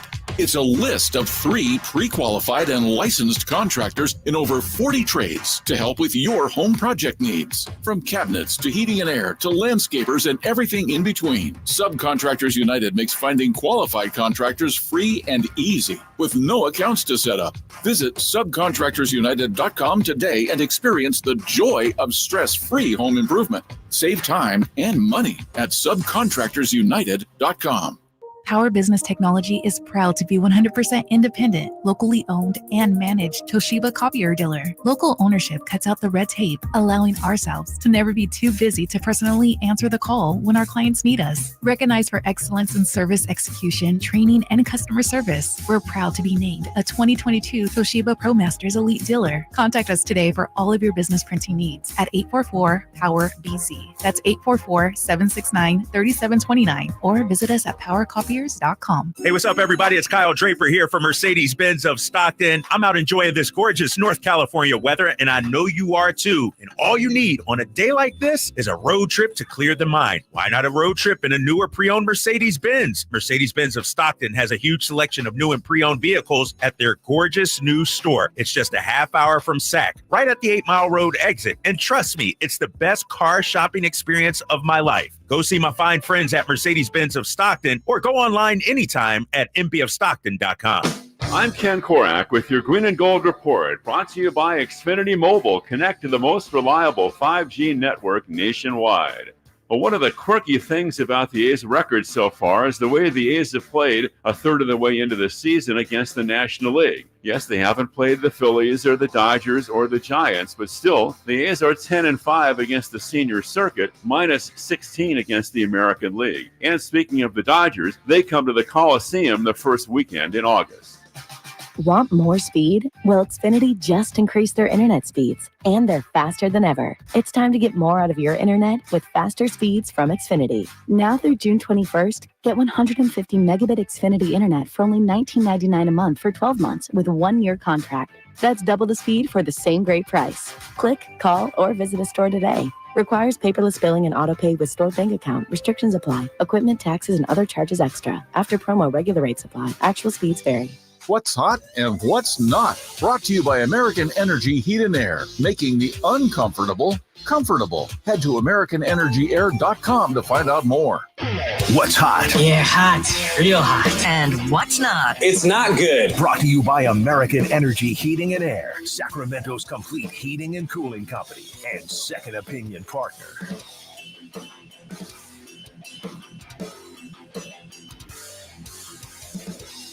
All right. Who's hot? Who's hot? Yeah. Who? Kyrie Irving. Oh, yeah. So the Dallas Mavericks are playing at Minnesota tonight. Yes, they with are. A chance to close out the Timberwolves. In closeout games on the road in his career, Kyrie Irving is 10-0 with a plus minus of plus 81 in those 10 games. But I also, on top of that, though, wasn't he like 14-0 overall? And then. Yeah, until they lost. He's 0-1 in his last one closeout games. But the problem was it was at home. Ah. Kyrie Irving's perfect on the road, but he's lost once at home. Gotcha. Okay, well, then who's not other than Kyrie Irving in his last one closeout games? Yeah, you know. That would be the New York Mets. Oh, yeah. So, mentioned it briefly earlier. Since May 5th, 2024, New York Mets have the fewest wins in all of Major League Baseball. They are tied with another team, the Oakland A's, who have the lowest payroll in all of baseball, and the Mets have the highest payroll in all of baseball. Yeah. Two worst teams in baseball. Again, that is new as what we call Ishbia-itis. Or Ishbia-itis, referring to Matt Ishbia of the Suns. That is a new owner in Steve Cohen coming in now. I believe he's in year 2, might be year 3, I forget. And might be 4 now. Is he really? Yeah, because the Lindor trade was his first big move, and I think that was 2020. Let me see. You might be right here. Also, that trade didn't work out great for them. Yeah, you're right. Steve Cohen completed it in the winter of 2020. So this is his fourth full season. Yeah, $2.4 billion. Is what he paid for the Mets, and Steve Cohen has a lot of money. Steve Cohen, and by the way, we also oftentimes make the mistake of thinking just because an owner has a lot of money, that's John Fisher's worth $3.9 billion. He's one of the richest owners in the league. Of course he's gonna Nope, that's not how it works. They run their businesses as separate entities. They expect them to stand or fail on their own. Yes, occasionally an owner will lose some money and overinvest and take the losses in the red and use them as convoluted tax write-off schemes. But Steve Cohen is worth almost $20 billion. That is big money. And he's spending it. I mean, I'll give him credit. He's spending it. He just, what he should have done. And I would love to run. You know what? I would quit this job if I could get a new job simply getting paid a ton of money to do brand new owner seminars. And it would be it would be the simplest, most effective thing ever, because I would say to every new owner coming in, I know you're rich. I know you're successful. If you didn't inherit your money and you're self-made, more power to you. Realize you've been surrounded by sycophants for a long time now that are probably either on your payroll or want to get on your payroll, which means every joke you tell gets over-laughed. You're not that funny. Every idea you come up with gets a response of, ooh, wow, that I hadn't thought of that. You're not that creative. Every complaint or person you complain about, everybody jumps on board and wants to jump on that thing you're complaining about. They're not that bad. So everything you hear about yourself that has built your ego up to this point is a mirage. And you're going to find that out very quickly when people who aren't on your payroll, people that you kind of technically work for, that's fans and media, start pointing out just how terrible you are at being an owner. And that's going to be a really big ego hit for you, because you're not used to, in finance or fast food or industry, wherever it may be, you're not used to taking this type of public criticism. You maybe have never been a front-facing person before on a national, if not international stage. So here's what you do. Thank the fans. Thank the fans. When you run out of anything to say, just always thank the fans. Look around the league at the most successful front offices. Find the teams that have the best minor league systems if it's baseball, that have the best draft record if it's basketball, maybe football. Find those front offices and find out who's coming up on the end of a contract, or maybe an owner that's in a little bit of distress. Contact the owners, find out how much would it cost to get permission to talk to that GM or whomever that president of whatever operations is. Find out if there's a price. If there's a price, pay it. Offer that person more money than they're getting paid right now, make it impossible for them to say no to you. Get your GM in place. Get your front office in place. And simply tell them, I will give you all the tools you need financially to be successful, and I'm going to get out of your way, because you know how I didn't make my money? Building sports teams. So I'm not going to have you come to me and tell me how to be a hedge fund manager or whatever I did. I'm not going to come to you in my 0 years of experience and tell you how to build a team. Get out of the way, show up to games, thank the fans, and write the checks. And that's your seminar. Well, that's the problem now, is that you just gave away your seminar for free on the radio. I did. You could just replay it over and over again. Yeah, You're I right, know. Kyle. That's why I'm not a millionaire businessman. Oh, gosh. There's only so many new owners, too. I feel like your pool is limited for seminars. Very true. But it would be, I should do an infomercial. What if I told you, new owner, that I could make you more successful than you're going to be in your first few years? Avoid the pratfalls of overspending, making videos in a draft room when you're calling out the name of a prospect that won't exist. We call that the Stauskas, and so many more. Just subscribe. Yeah, I think I'm onto something here. All right, let's go streaking, please. It's time to go streaking. We're going streaking! Yeah, we are. Who is the Nostradamus of MLB?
Give me Abraham Toro of the Oakland Athletics. I think they play at like 10 a.m. today. Yeah, I just want to make sure he was healthy and in the lineup. So Abraham Toro, give me that. All right. I'm going to go with William Contreras of the... Please don't. It's just cringy.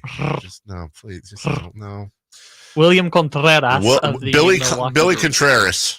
Billy Contreras of the Milwaukee Brewers. There you go. That's much better. All right. We'll get Chris and Jason's picks hopefully at some point today. Hopefully they are sleeping. We'll take a break. Final hour coming up. And in this final hour, we'll have Brooks and Dunn tickets to give away around 9:15.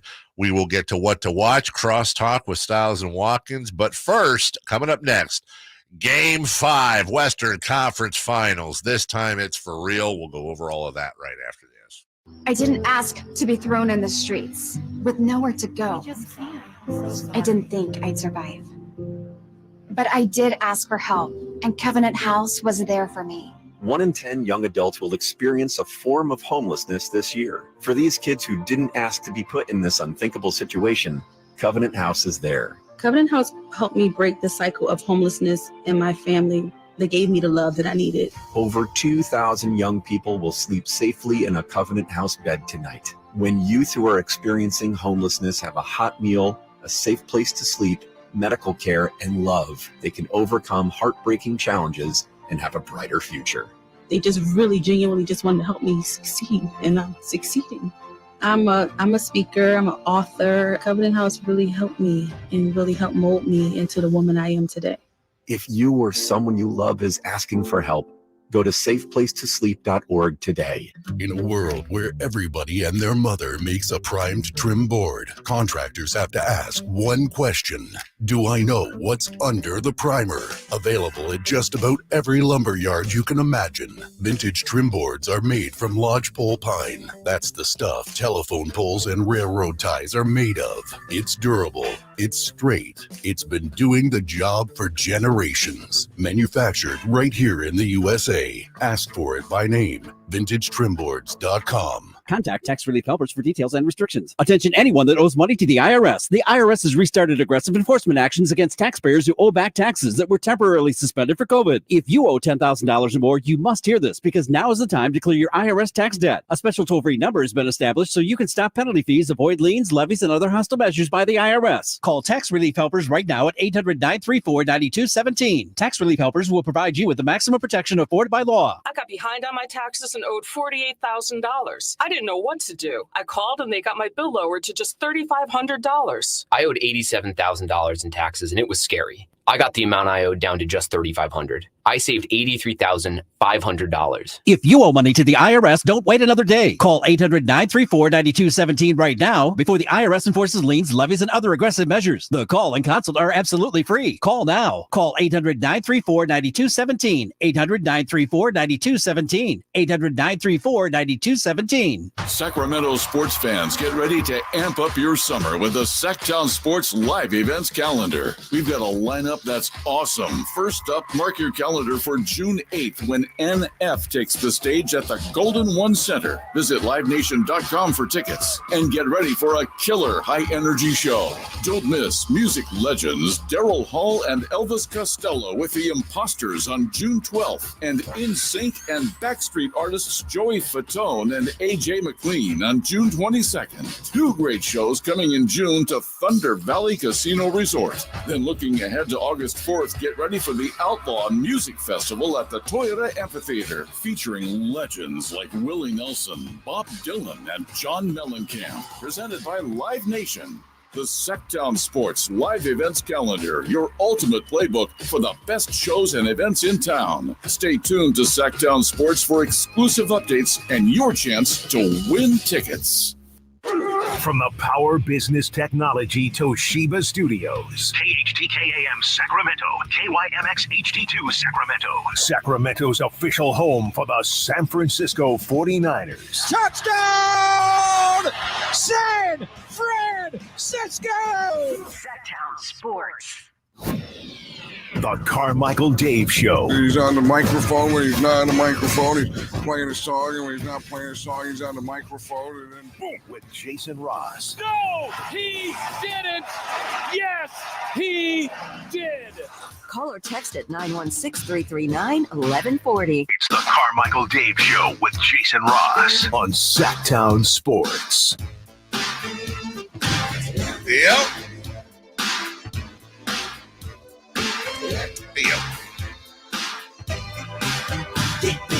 Get busy living. Carmichael Dave, Kyle Ledbetter in for Chris Law, Jason Ross, and fam are sick, as is Chris. Will they be back tomorrow? Probably not. But both are listed as day-to-day. 1-800-920-1140 is your phone line. Steven, good morning. Hello. Good morning, Carmichael Dave. How are you doing today? I'm good. How are you, Stevie Wonder? I'm good, man. I'm good. So I had to do that because, I know you're mad at Kyle because you can't roll your R's, and I'm going to put you on blast. You're right. I can't. That's okay. I've tried. So, it always sounds like I'm gargling. Yeah, like I sound like a dog with a lisp. Oh gosh, dude, but it's great. It makes for great radio. Great radio. Hey Steven, did you know that Yoda has a last name? No. Yeah, it's Leahy. What is it? Leahy. Oh my. Yeah, I'd say it. It's your nap time coming up here pretty soon, isn't it? Like, yeah, dude. It's past your bedtime. Yeah. Real quick, why does Whitey call it the Jason Ross Show with Dave Wagelin? Because Whitey let me. Does he really say that? He says it every once in a while. He's like, yeah, the Jason Ross Show with the other guy. Yeah, I don't know what's going. So, just a little background. I've said this many times before. I've known Whitey longer than anyone here. Just so you understand how old Whitey is. Whitey was literally part of my 7th grade project. I've told this story many times. He was literally in 7th grade. It was one of those. Interview something you want to do, a firefighter, a police officer, a lawyer, a doctor. I wanted to be in radio. So I went and I interviewed my favorite morning show at the time, the Rise Guys, over at 93 Rock with Kevin Boom Boom Anderson, Justin Case, Whitey Gleason, and the Phantom. And Wait, so Justin Case has been around for that long? Yes. I hear him on another spot. Yes, Justin. Wow. Yes, Justin was part of that crew. And after the show was done, me and my friend Justin Moore both went in there to we both did the same thing. We had to bring him pizza, and then tried doing that at 5 a.m. My mom dropped us off at that ungodly hour, and then we sat in, watched the show. And then afterwards, we were supposed to interview them for our project. Well, Kevin Anderson left right away. He had to go do something.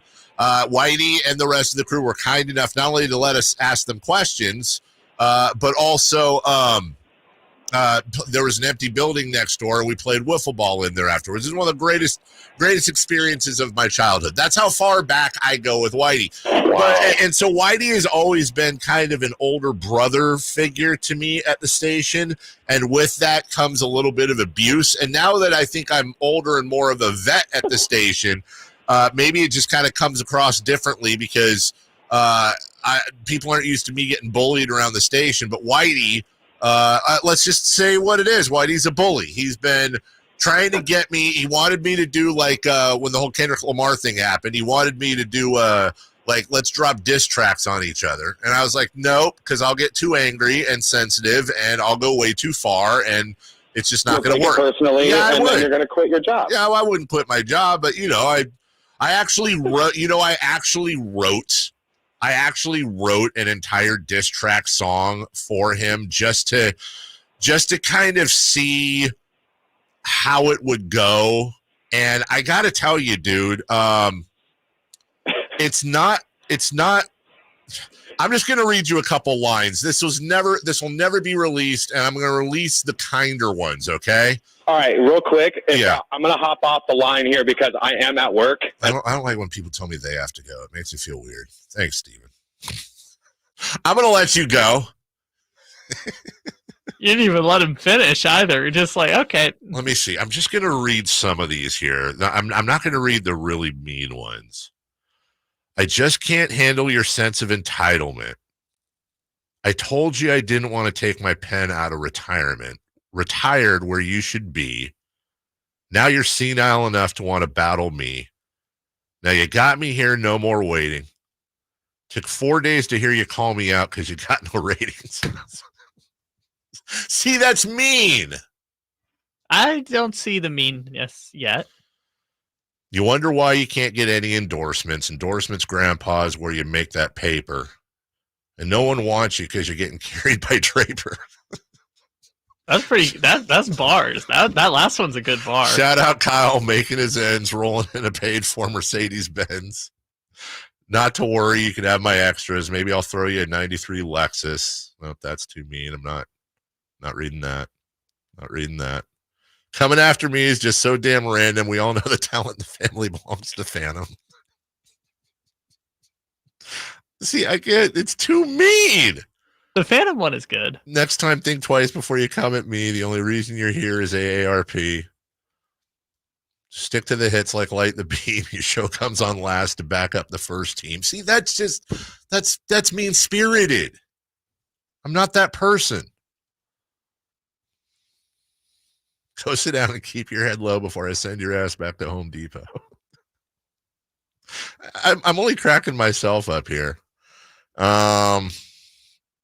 There's more. I don't want to see that's the nicest thing. And then Whitey is incredibly creative and musical. And so he'd come back with all this stuff, and like one or two things he'd say would like really hit me personally. And I'd think about it. And then somebody would like tweet about it and be mean to me. And then I get really, really, I don't hide it. I'm incredibly sensitive. I appreciate that you went through the effort to write it. I said, you know what? Do I want to do this? And I sat down and I wrote, it took me about 10 minutes and I wrote a whole song. I actually was listening to Not Like Us, the instrumental verse to like get, it would fit that instrumental. So it's that long. Just to give you an idea. It's that long.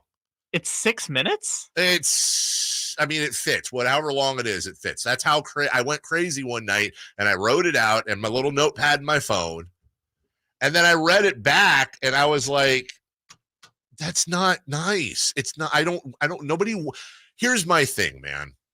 I grew up, I was a pretty tall, I played a couple of sports. I wasn't Billy Badass by any stretch of the imagination. Don't get me wrong, but I was blessed to be a taller, bigger guy. And so when it came to any sort of physical altercation, which thank God I didn't have many, but generally I had a height advantage. I had a weight advantage. I will do anything I can now. And ever since the last physical altercation I got into, I know it was Game 7, 2002. That is how long it's been. I don't believe in violence. I don't believe in any of that. And I don't believe because somebody can use their fist, that means they're right. I think it's a bigger person to walk away. Now, if I see somebody on the side of the road, if I see a woman or a child, obviously there's exceptions. But I'll do everything. My ego would never get in the way of that. I ain't a Billy Badass. But I will also tell you this: no matter what, what I've found is this: even in the fights you win, you still walk away bloody. I don't care if I win. I don't want to scratch. It better be a flawless victory or like in Mortal Kombat. I don't want any part of that. Why do I want to battle Whitey? I hope you at least sent it to Whitey. No, I didn't send it to Whitey. It was me. I love Whitey. I have a ton of respect for him. I am always nice to him publicly and privately. He yelled at me because we doubled up on a guest like 4 months ago, and I was like, I was like very apologetic. As a matter of fact, I won't say who, but I booked a guest today that was actually, I didn't know that they had booked this afternoon. And then the guest informed me, oh, hey, I'm coming on later today. I went, oh, we'll get you later then. No biggie. They already booked you. I tried to, I don't want to, I've asked why I didn't come on the show, a little cross promotion. And he's he's dissing me, dog. Which, by the way, is also, that's just him being the older brother. I don't take it incredibly personally. But anybody who's ever had an older sibling is also like, stop. It's not funny. But it is funny to everybody else. It's just not funny to the one getting picked on. See, I'm the older sibling, but my brother is 6'5", so in a sense, I'm the little sibling. So I understand your point. Yeah, you're kind of the little sibling around here. Yeah. Too, so. All right, we'll take a break. So no diss tracks with Whitey. Okay, all fun. Yes, because I'm definitely not going to cut up those lines and send it to him. Don't do that. cut this one up. The reason why Sacktown Sports is almighty is because we're anchored by the talented Whitey. Boom, right off the top of my head. See, that's the type of, I don't want to do what if we start a trend here as we go to break, Kyle? What's the opposite of a diss? A compliment? Is that right? Yeah, sure. But isn't there like a cool term for a compliment? Like diss is short for disrespect, right? I don't think anybody says comp for compliment. So whatever the cool term is, why don't we do those tracks? Instead of diss tracks, why don't we lead with positivity? Why don't we cut songs based on people we know about how great and uplifting they are, what nice people they are, how talented they are, how underappreciated they are? We need more of that, and less diss tracks and more compliment tracks. That's what I say. I'll leave that to you. Yeah, I'm not doing it. I hate everybody. We'll take a break. When we come back, what to watch, and then we'll get to crosstalk with Styles and Watkins. NBA notes, though, first next. You never know what you might hear when listening to a Sacramento Kings game. Out of Keegan, going for another triple. Man, is he feeling it. Can he do it? Yes, there's number 11, Keegan Murray. Keegan steps back. He just knocked down his 12th three-pointer, a Kings franchise record. He's got 45 points. Never miss a moment of Sacramento Kings basketball with Sacktown Sports and the Sacktown Sports app. Are you stressing about your IRS tax problems? Have you received notices from the IRS threatening to garnish your wages, levy your bank accounts, or seize your property? You need an ally. Allies Tax Relief has tax attorneys and enrolled agents that are ready to fight for you. They have saved millions for taxpayers just like you. Allies Tax Relief can help put a stop to IRS collections and, most importantly, negotiate your tax debt. Here's Brenda, a happy client of Allies Tax Relief.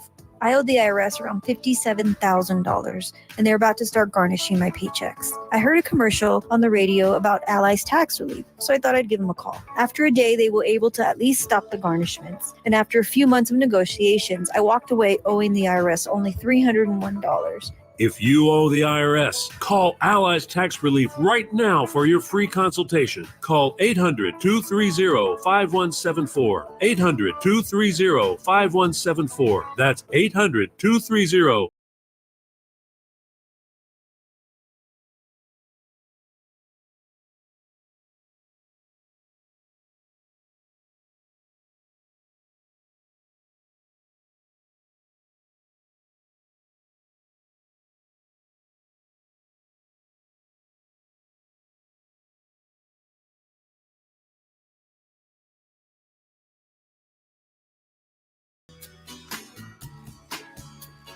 Don't tell Simone to don't stop starting. Why you want no? Don't tell Simone to feed Whitey the diss tracks. Someone's got to. Why? Because Whitey deserves to know that. What do you mean deserves to know how nice I am and how much respect I have for him and how I don't want to get being dragged into this? He already made a diss track for you. I know, and I'm saying he just sits there and pokes.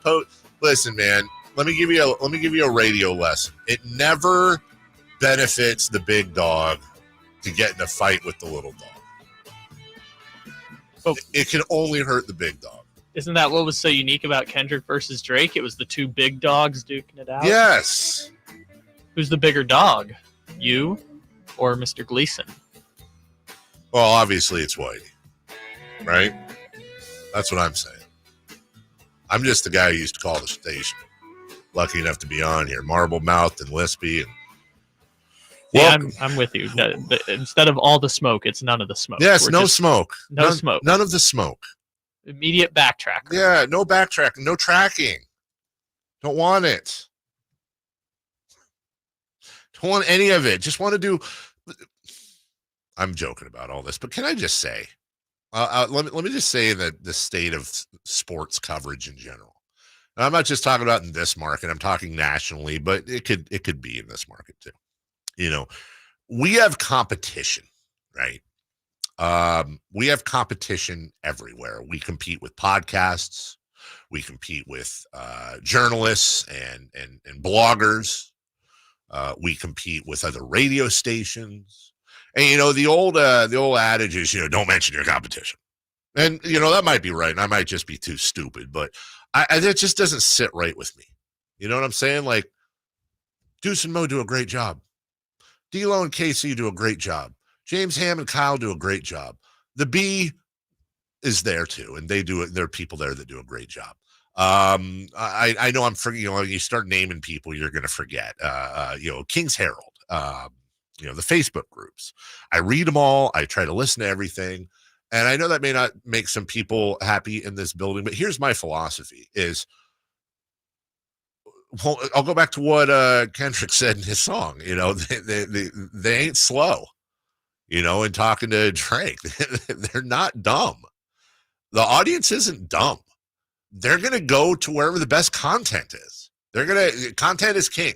They're going to go to the best personalities, and they're going to go to the best content. I don't think there's anything wrong with saying there's a lot of people in this town that work very, very hard to cover the Kings, to do radio, to do TV, to write, to blog, to do whatever. They do it.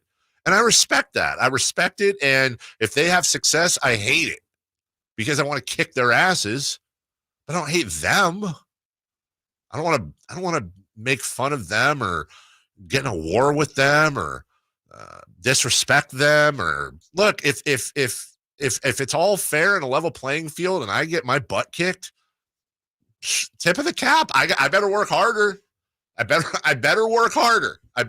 What else can I bring to the table here? Because I just got my hat handed to me. And look, we're fortunate enough in mornings here where we've really, and this is now a compliment to everyone listening, and then we'll get back to the actual topic here. This is what happens when Jason and Chris are gone. We're very fortunate in mornings to be having a really good run right now. Like, morning numbers are fantastic, both rating wise, revenue wise. Like, thank you. That's because you guys, for some reason, because you have no taste whatsoever, tune in every day and listen to me drone on and Chris and Jason be professional. And I love you and appreciate that. That's why my kids are going to go to college. It's why I'm able to make my house payment, my car payment. My career is owed entirely to the people of this city, and I never forget that. It never fails to humble me. But every day is a competition. Every day, this sheet right here that has the show on it, it's blank. It's blank. You got to fill it. Whether it's summertime, whether it's wintertime, it's blank. And if that means the guys across the street are doing a better job, that's fine. But also, we're doing sports radio.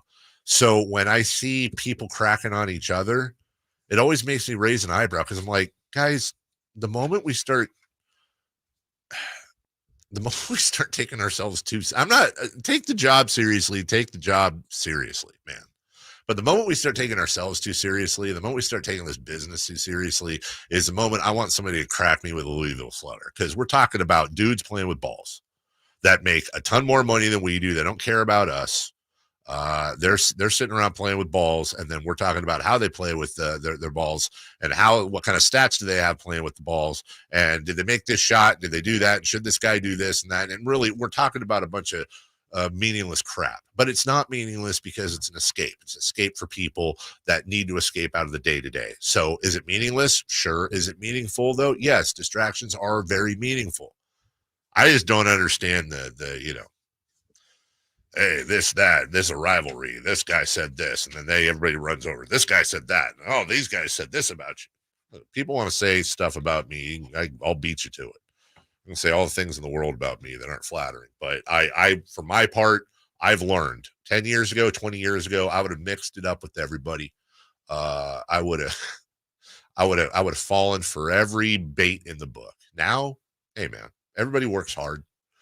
And it shows in their work. Everybody busts their ass, and people are going to go to the best content. And if that means you got the best content, God bless you. But I'm going to try to beat your ass. And if I can't, and I do my best, then that's the way the cookie crumbles, and you're better than me. And I think that's where it should stop, man, because ultimately we forget sometimes we're serving the listener. Listener's king, listener's the customer, listener's in charge. And if they don't like it, they don't like it. Whitey said our ratings are tanking. That can't be right. My takeaway from your speech is that the audience is not slow except in their decision to listen to you.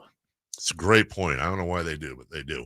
1-800-920-1140. One thing that helps, though, in getting them to listen, bribing. That's what I like to call our contests. They're really just bribes. 1-800-920-1140. Kyle will answer the phone personally for the fifth caller at 1-800-920-1140. Sacktown Sports has teamed up with Live Nation to get you laced up for Brooks and Dunn and the Boot Scoot and Boogie Toyota Amphitheater next Saturday, June 8th. That's just right around the corner. You got plans now. All you got to do is hit up the Folsom Lake Honda hotline right now. Be caller number 5.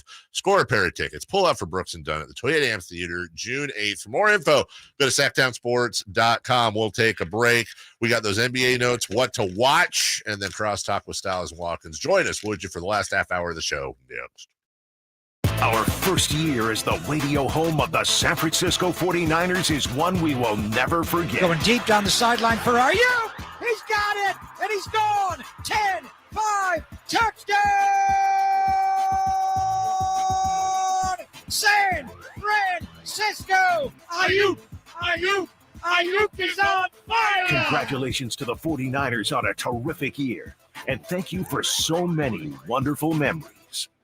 Power Business Technology is proud to be 100% independent, locally owned, and managed Toshiba copier dealer. Local ownership cuts out the red tape, allowing ourselves to never be too busy to personally answer the call when our clients need us. Recognized for excellence in service execution, training, and customer service, we're proud to be named a 2022 Toshiba ProMasters Elite Dealer. Contact us today for all of your business printing needs at 844-POWER-BZ. That's 844-769-3729, or visit us at powercopiers.com. The Golf to Go radio show goes to William Land Golf Course to celebrate its 100th birthday. Join Frank LaRosa and me, Scott Marsh, for a live broadcast Thursday, June 6th from 6 to 7 for all the fun. We'll have great guests, a putting contest, prizes including free golf, free apparel, and much, much more. So make sure to join us Thursday, June 6th from 6 to 7 at William Land Golf Course. We'll see you there. Vapes and cigarettes are responsible for the excessive amount of secondhand smoke in California. From our sidewalks to our parks, restaurants, offices, and work sites, over half of Californians are at risk of being exposed to thousands of toxic chemicals. Go to secondhanddangers.org for an action plan to protect yourself and your family from toxic harm that could last a lifetime. Because even outdoors, there's no such thing as safe secondhand smoke. Sponsored by Breathe California, Sacramento region.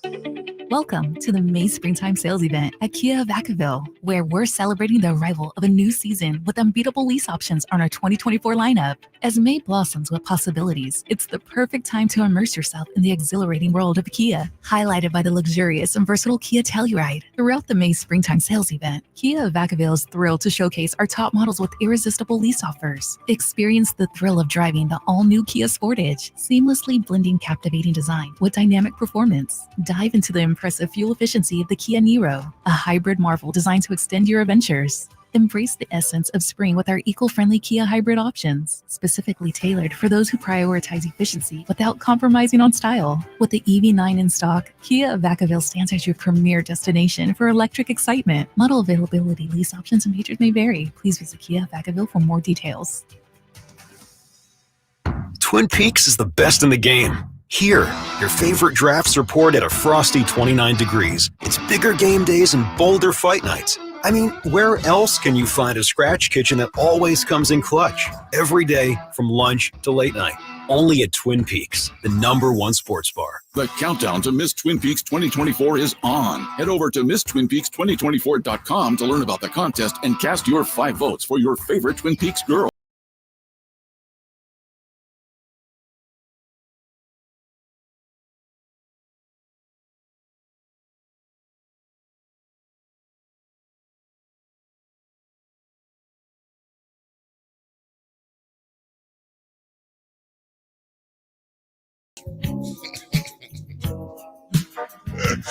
Do a Bobby Caldwell reaction video deep dive, and add some of the funniest stuff you will ever see. And if you are familiar with this video, there's a moment when Bobby Caldwell steps out of the shadow into the light, and a lot of people were surprised at what they saw in Bobby Caldwell. And there's reaction videos to that. They never fail to make me smile. Welcome back. Carmichael Dave in, Jason Ross out, Chris Verlot out, Kyle Ledbetter nice enough to fill in. Ty Lue has his extension with the Clippers. which should, we would hope, help Mike Brown and the Kings get this all done so we can all move forward and focus on the goal, which is winning a championship.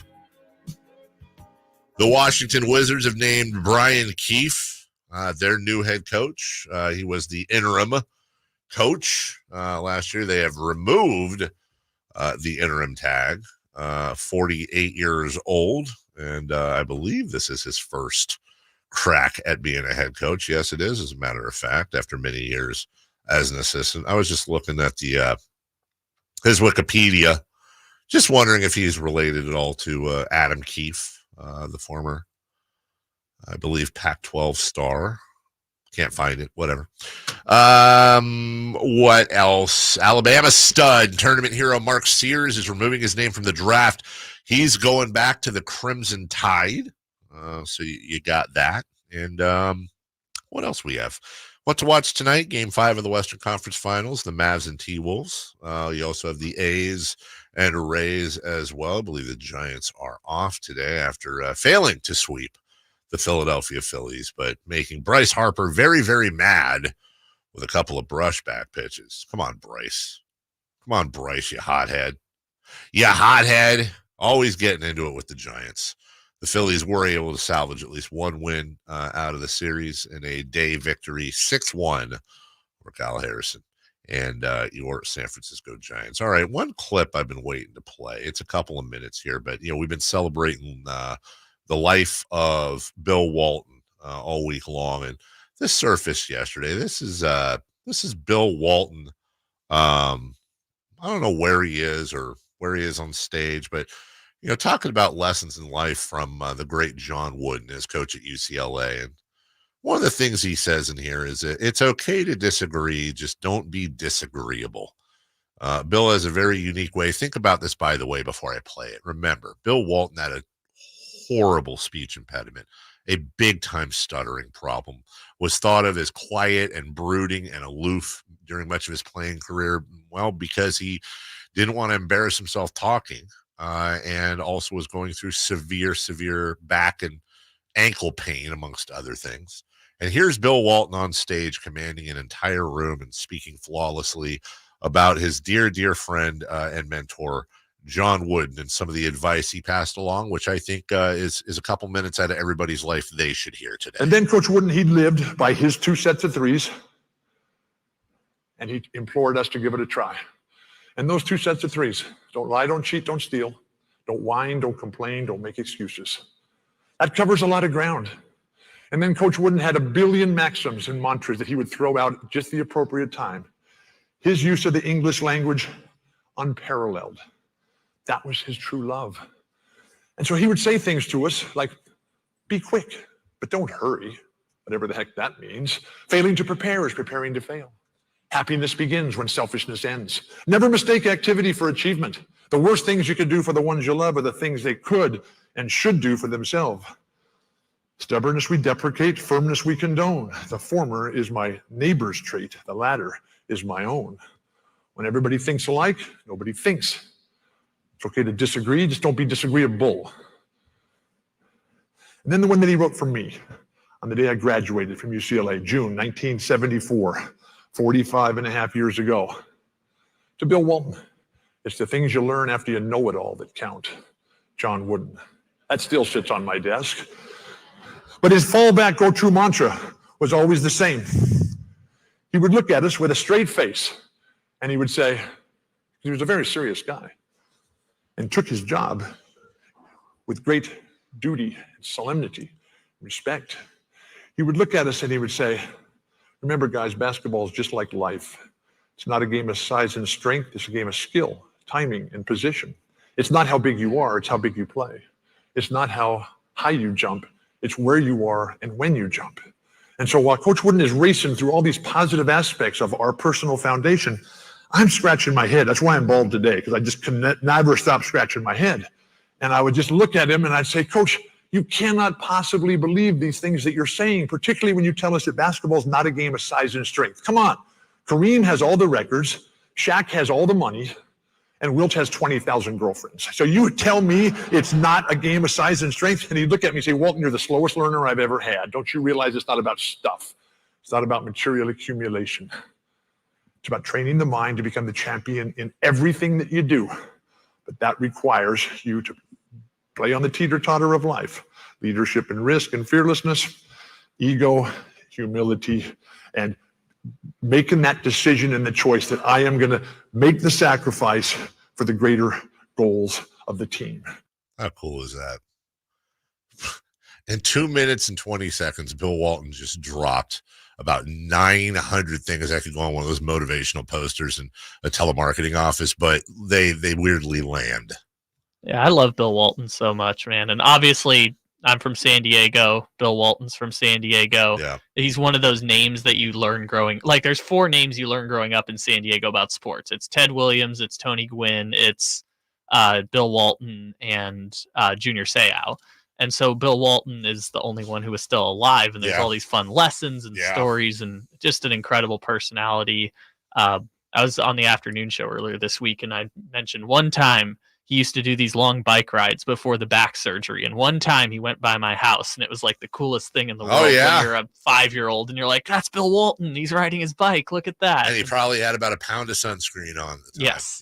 All up and down his forehead and cheeks. Yep. Yes. That's what he used to do. But yeah, no, there's so many great stories and lessons, and Bill Walton is, I don't think there's going to be another Bill Walton just because of the time he existed in a very specific time and place in both the history of basketball and just the history of America. Yeah, I don't think that's well said. I don't think there is. Bill Walton is definitely unique. And it's like, well, who's around today that could compare to Bill Walton? I don't think there is. He was his own guy, and he will be missed, but I love that he's being celebrated. And I love that people like me, people like my dad, people like you, I mean, we're talking all kinds of different generations are all spreading the love of Bill Walton. One last thing before we break. FC Barcelona legend Gerard Piqué has raised $65 million for his new soccer league that he's calling the Kings League. Hey, now. And it's something you should be paying attention to. He didn't buy his own team. He developed an entirely new model. He and his business partners bought an abandoned warehouse in Barcelona. They then held open tryouts. They drew 11,000 applicants and eventually picked 180 players to enter a draft like you would in the NFL or NBA. The matches are 7-on-7 as opposed to 11-on-11. They're shorter, 40 minutes versus 90 minutes. All the games are held on Sunday rather than spread through the week. But here's the genius. Rather than creating a single entity structure where PK and his partners run all the teams, they strategically picked popular streamers to partner with on the project. Each streamer has millions of followers on Twitch, YouTube, TikTok, Instagram. And what they've done is leverage that audience so that the Kings League has now grown to more than 13 million followers on digital platforms. Anyone can watch the matches for free. You don't need cable, a streaming service. They stream all their matches for free on Twitch, YouTube, and TikTok using their own channels while simulcasting the matches commercial-free on the streamer channels. So they drew 800,000 viewers on Twitch and YouTube for their first ever match. In January, they amassed 238 million views on TikTok and Twitch, more than every other traditional European football league combined. And in 2023, when the league had their championship match, they played it at Barcelona's Camp Nou. People paid anywhere between $10 and $65 for a ticket. 92,000 people showed up. So now they're looking to expand and partner with English streamers, French, Arabic, Portuguese, Russian, Japanese. Each language will have its own league, immediately gaining millions of followers by leveraging the audience of these popular streamers. And thanks to Joe Pompliano, who's a wonderful follow on Twitter, for putting all that information together. It's actually really, really fascinating when you look at that structure, and maybe not to an exact science, but I'm telling you, that ain't the last you're going to hear about that type of structure whatsoever. I've never heard of anything like this in sports. And it's like if you want to take it down to its bare bones, ultimately sports leagues are that last thing that you just said, leveraging audiences to either grow a league or money, whatever your reasoning is. And to hear 230 plus million views on social media platforms in 1 month, 92,000 people showing up in person at an actual event. Yeah, NFL stadiums don't even hold 92,000. Some college stadiums do, but that's, if you have that level of an audience, the possibilities are endless with what they can do with that league going forward. It's an interesting concept too. If you're The Rock, if you're somebody dealing with the XFL or the US or whatever, all these fringe leagues, you might want to take a good hard look at what this dude's doing. We'll take a break. When we come back, Crosstalk with Styles and Watkins, celebrity birthdays brought to you by Crumble Cookies. And also we'll talk about really making money. As in $9,000 in rebates that you can get from our friends at American Energy Heating and Air, who wants you to switch to electric year-round. Now, none of the utility companies are perfect, but I'll tell you, getting rid of that PG&E bill wouldn't suck. And what American Energy can do for you, they can get you a super high-tech, modern, comfortable, and most importantly, fully functional, streamlined HVAC system that's going to save you money on its own. But then on top of that, you just go to electric. By the way, if you happen to have solar, you double up there. And you get rid of those fluctuating gas bills. Worry less about having your AC and your heater on. Why American Energy? Because they're locally owned and operated. Because they've been operating in the greater Sacramento area since 1981. Let me do some quick math. Yup, that is 43 years. Better Business Bureau rating, A+. A+. Much like Ralphie dreamed he'd get on his composition in A Christmas Story. Excuse me, his theme.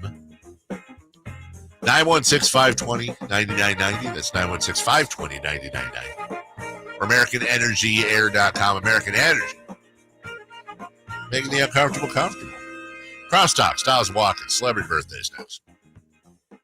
Subscribe to Sacktown Sports on YouTube and watch the Carmichael Dave Show with Jason Ross, Styles and Watkins, and the Drive Guys. Live Monday through Friday from 6 to 6. Plus view archive shows and exclusive content. Subscribe at youtube.com/Sacktown Sports.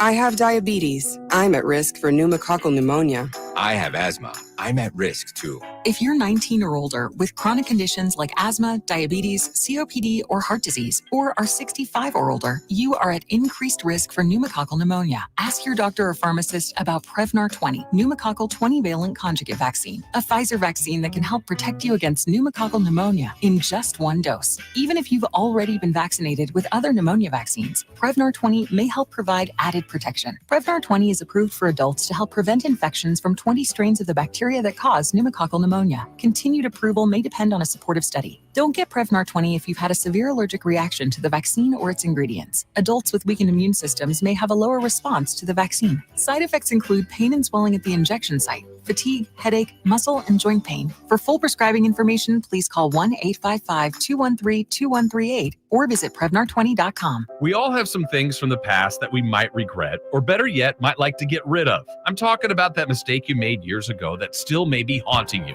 How great would it be if that could be expunged and gone? Poof! Just like that. But where do you go for something like that? Try the Gonzalez Law Offices. Jonathan Gonzalez is right here in downtown Sacramento, and he's here for you. Maybe you need someone for wrongful termination. Again, the Gonzalez Law Offices. Go to saclegaldefense.com or call them at 916-304-9187. If your passion is bass fishing, only one radio show has the action, information, and excitement of your favorite outdoor sport. Ultimate Bass, hosted by Tournament Bass Pro and California Outdoor Hall of Famer Kent Brown, takes you live to where the fish are biting every Saturday morning. Only Ultimate Bass feeds your passion with the latest news, products, tips, and advice from the pros. Ultimate Bass with Kent Brown, Saturday mornings at 5 a.m. on Sacktown Sports 1140, part of SEP's Saturday Morning Outdoors. Contact Tax Relief Helpers for details and restrictions. Attention anyone that owes money to the IRS. The IRS has restarted aggressive enforcement actions against taxpayers who owe back taxes that were temporarily suspended for COVID. If you owe $10,000 or more, you must hear this because now is the time to clear your IRS tax debt. A special toll-free number has been established so you can stop penalty fees, avoid liens, levies, and other hostile measures by the IRS. Call Tax Relief Helpers right now at 800-934-9217. Tax Relief Helpers will provide you with the maximum protection afforded by law. I got behind on my taxes and owed $48,000. I didn't know what to do. I called and they got my bill lowered to just $3,500. I owed $87,000 in taxes and it was scary. I got the amount I owed down to just $3,500. I saved $83,500. If you owe money to the IRS, don't wait another day. Call 800-934-9217 right now before the IRS enforces liens, levies, and other aggressive measures. The call and consult are absolutely free. Call now. Call 800-934-9217. 800-934-9217. 800-934-9217. It's time for the news of the day. The latest headlines, the biggest stories, hard-hitting analysis. Yeah, this is none of those things. And now, here's Carmichael Dave and Jason Ross.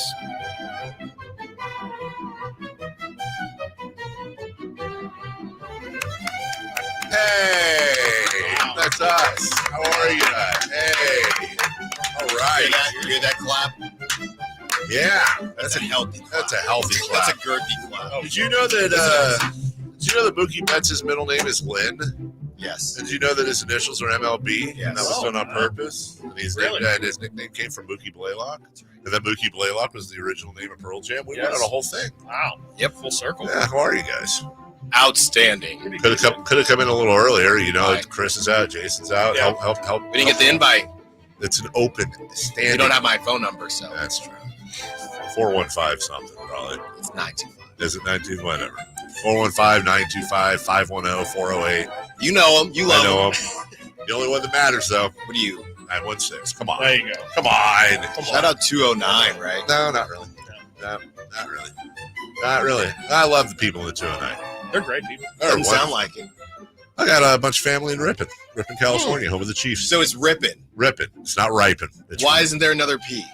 You know what? I don't know if spelling's on the top of the list down there, but R-I-P-O-N. What did I say? If it was a draft prospect this year, it would be Ripon. No. Don't accept that, Alan. Real quick. Yes. You were talking about baseball movies. I was. And how there hasn't been a good one. And Kyle, who's even a little younger, can you put some respect on Mr. 3000's name? Ooh. Please. Yeah. Oh, is that Bernie Mac? Yeah, Put some respect. R-E-S-P-E-C-K. That's right. That's how you spell it. Oh, you're Rex Pennebaker. So sorry. A movie that came out in 2004. I feel like Mr. 3000 was the last movie I saw in the drive-in. Really? Drive-ins are dope. I love drive-ins. Yeah. I've been wanting us to get a relationship with them so that we can. We have one. Or we used to have one. When I was in promotion, we were there all the time. Why are we not every once a month during the summer or something? We should have like a Sacktown Sports night. And then there's an ad during the movie. It's like, hey, it's Styles and Watkins. That would be amazing. You're up on the big screen. I think that would actually detract from tuning in. You know what my favorite thing about the drive-ins is? Because they're right off of 50, right? Yeah. So one time I was like 8 years old. I'll never forget. We were coming down from Tahoe, and I think this is before they had the rules. And we're driving down 50 right near there. All of a sudden I look over. There's just a full set of cans on the screen facing the whole freeway. And I'm like 8. Would you look at that? That was a great moment. Yeah. Do you know what movie it was? I don't know. Yeah. It was nighttime. All the headlights were out. What would happen if you saw this movie again now and that scene came up and you're like, oh my gosh. There's only one part of that movie I remember. And I don't know if I could identify. I'm saying if you were randomly watching another movie and that scene came on, would you know instinctively? I'm saying I don't remember a scene. I only remember seeing one I don't think I'd be able. No, I don't. Varsity Blues. It was a great moment. Yeah, it sounds like it. No, so did Really you hear the lasting whole memory. segment though? Then, if you heard the segment on the baseball movies, I did. Is that the one where the music played for like 2 minutes? No, that was later. Oh. It's like, how is there not some Oscar-winning script based on what we talked about yesterday with the stats being merged on the Negro Leagues and what they went through? Well, the question is, and I said there's probably a movie out there, and I think the bottom line is it's very similar with Jackie, right? And R.I.P. to Chadwick Boseman. The question is, what do you want out of the movie? Do you want it to be educational to where kids can go, or do you want it real? And the Jackie situation, I think it was more for kids. Yeah. They didn't want to make it real. Now, as somebody who a lot of trauma type movies come out, I know that there are a lot of minorities that are kind of tired of the trauma. Yeah. Right? Now, a lot of times those trauma type of movies, because they're so real, they do well. So I hear what you're saying. If they go the Jackie route and do it, I think there's a balance with everything, and if they can nail the balance, it would be great. So, and I know this is a sloppy comparison because it's a different type of discrimination, but we talked about a league of their own. Right. I think that might fit in your parameter where a league of, look, there were parts of a league of their own that were a little I think that was mature, well done. Yes. But I think if you maybe did something like that where, oh, hey, we don't want to see these women play. Oh, my God, we're rooting for them. This is amazing. They won the crowd. I don't think that – I'm trying to remember if Jackie was PG-13. I feel like it was PG. Are you talking about You're talking about 42? 42. I got you now. It was PG-13. It was So PG-13. I remember I was 12 and my dad was kind of like, breaking the law. Cool. Yeah. So if that's PG-13, Great then parenting. do you want to go R or not? That's a long-winded way of saying how real do you want to R for real? That's what it comes down to. Me personally, I'd want real. I feel like I want I don't real. know. But how many kids But are you're going I not don't know gonna- if I need it for 42. No, I completely understand that. What else do we have? Before we get to celebrity birthday. Yeah, what about the national days? Yeah, today is, guys, today's National Creativity Day. Well, 4 hours a day, we got to be creative. We covered that one. Today is National Mint Julep Day. Why wouldn't they have that on the Kentucky Derby? I couldn't agree with you more. Also, mint julep. Cares. Yeah. It's okay. This one caught my eye. It's Loomis Day, right? And I'm thinking, wow, Loomis has its own day. Yeah. Well, let me tell you there, Christopher Watkins. What is that? Each Sounds year, like a disease now. each year on May 30th, Loomis, I got a scorching case of Loomis. I think that's what Jason's house. Loomis Day recognizes the man who received the patent for wireless telegraphy in 1872. He was a Washington, D.C. dentist named Malin Loomis. He received the patent for telegraphing, but also was the inventor of artificial teeth and one of the earliest inventors of wireless communications. He passed away in 1886. What a resume. What a resume. I mean, he probably stole it from other Yeah, people. probably. Oh, yeah, that's Wooden always what teeth happens. and Yeah. Oh, no, it says artificial teeth, not That's wooden true. teeth. Well, But I George assume Washington the had first wooden. ones, right? George Washington had wooden teeth, and he was in the 1700s. Yeah, I remember. Well, and what's this guy? This is 1800s. Yeah. So, would you not consider wooden teeth artificial? No, I would. Well, They I moved get what you're on. saying. Yeah. Maybe What were they made out they of? were made out of probably hooves. I don't know, Yeah. something. Yeah. I'm going to go out on a limb and say that I don't wooden know. teeth probably weren't hooves. No, I'm just Also, saying. nobody's probably asking about it. existed before George Right. Washington. This music, I love that. this music reminded me yesterday. Oh my God. We cut one of the segments from Crosstalk about when you were saying when it comes from Woj, it's normally the team. When it comes from Shams, but it was funny in the context of a real show.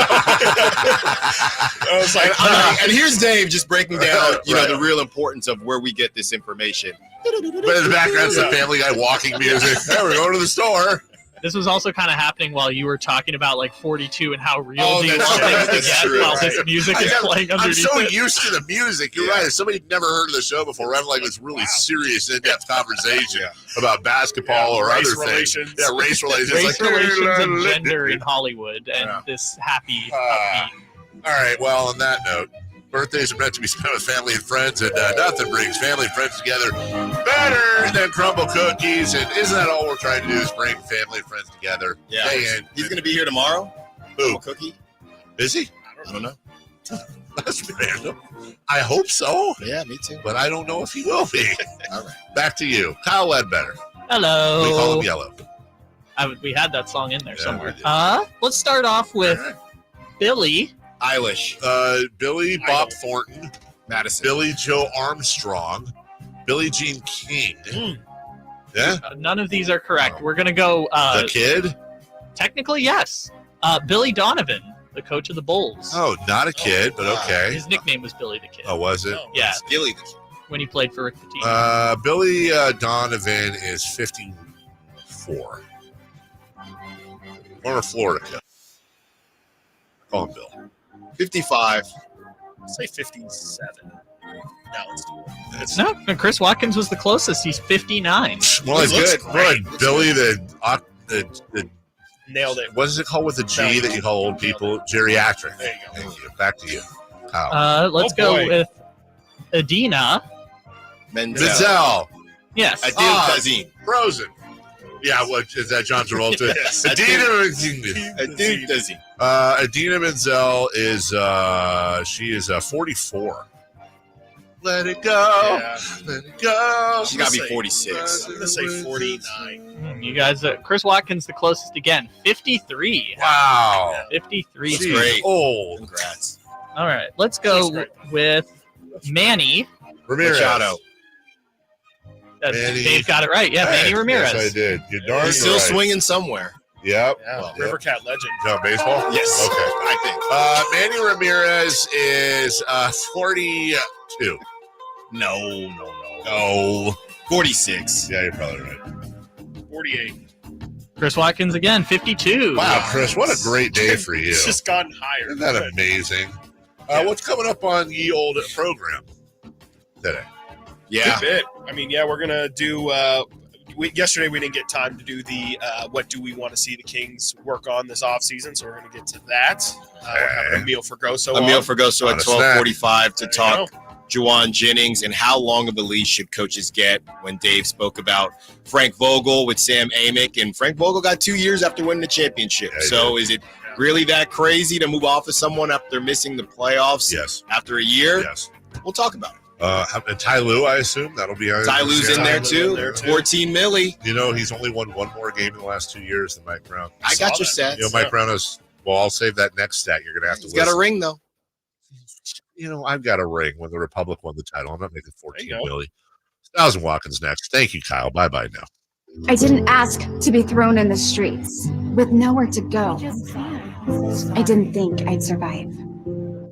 But I did ask for help, and Covenant House was there for me. 1 in 10 young adults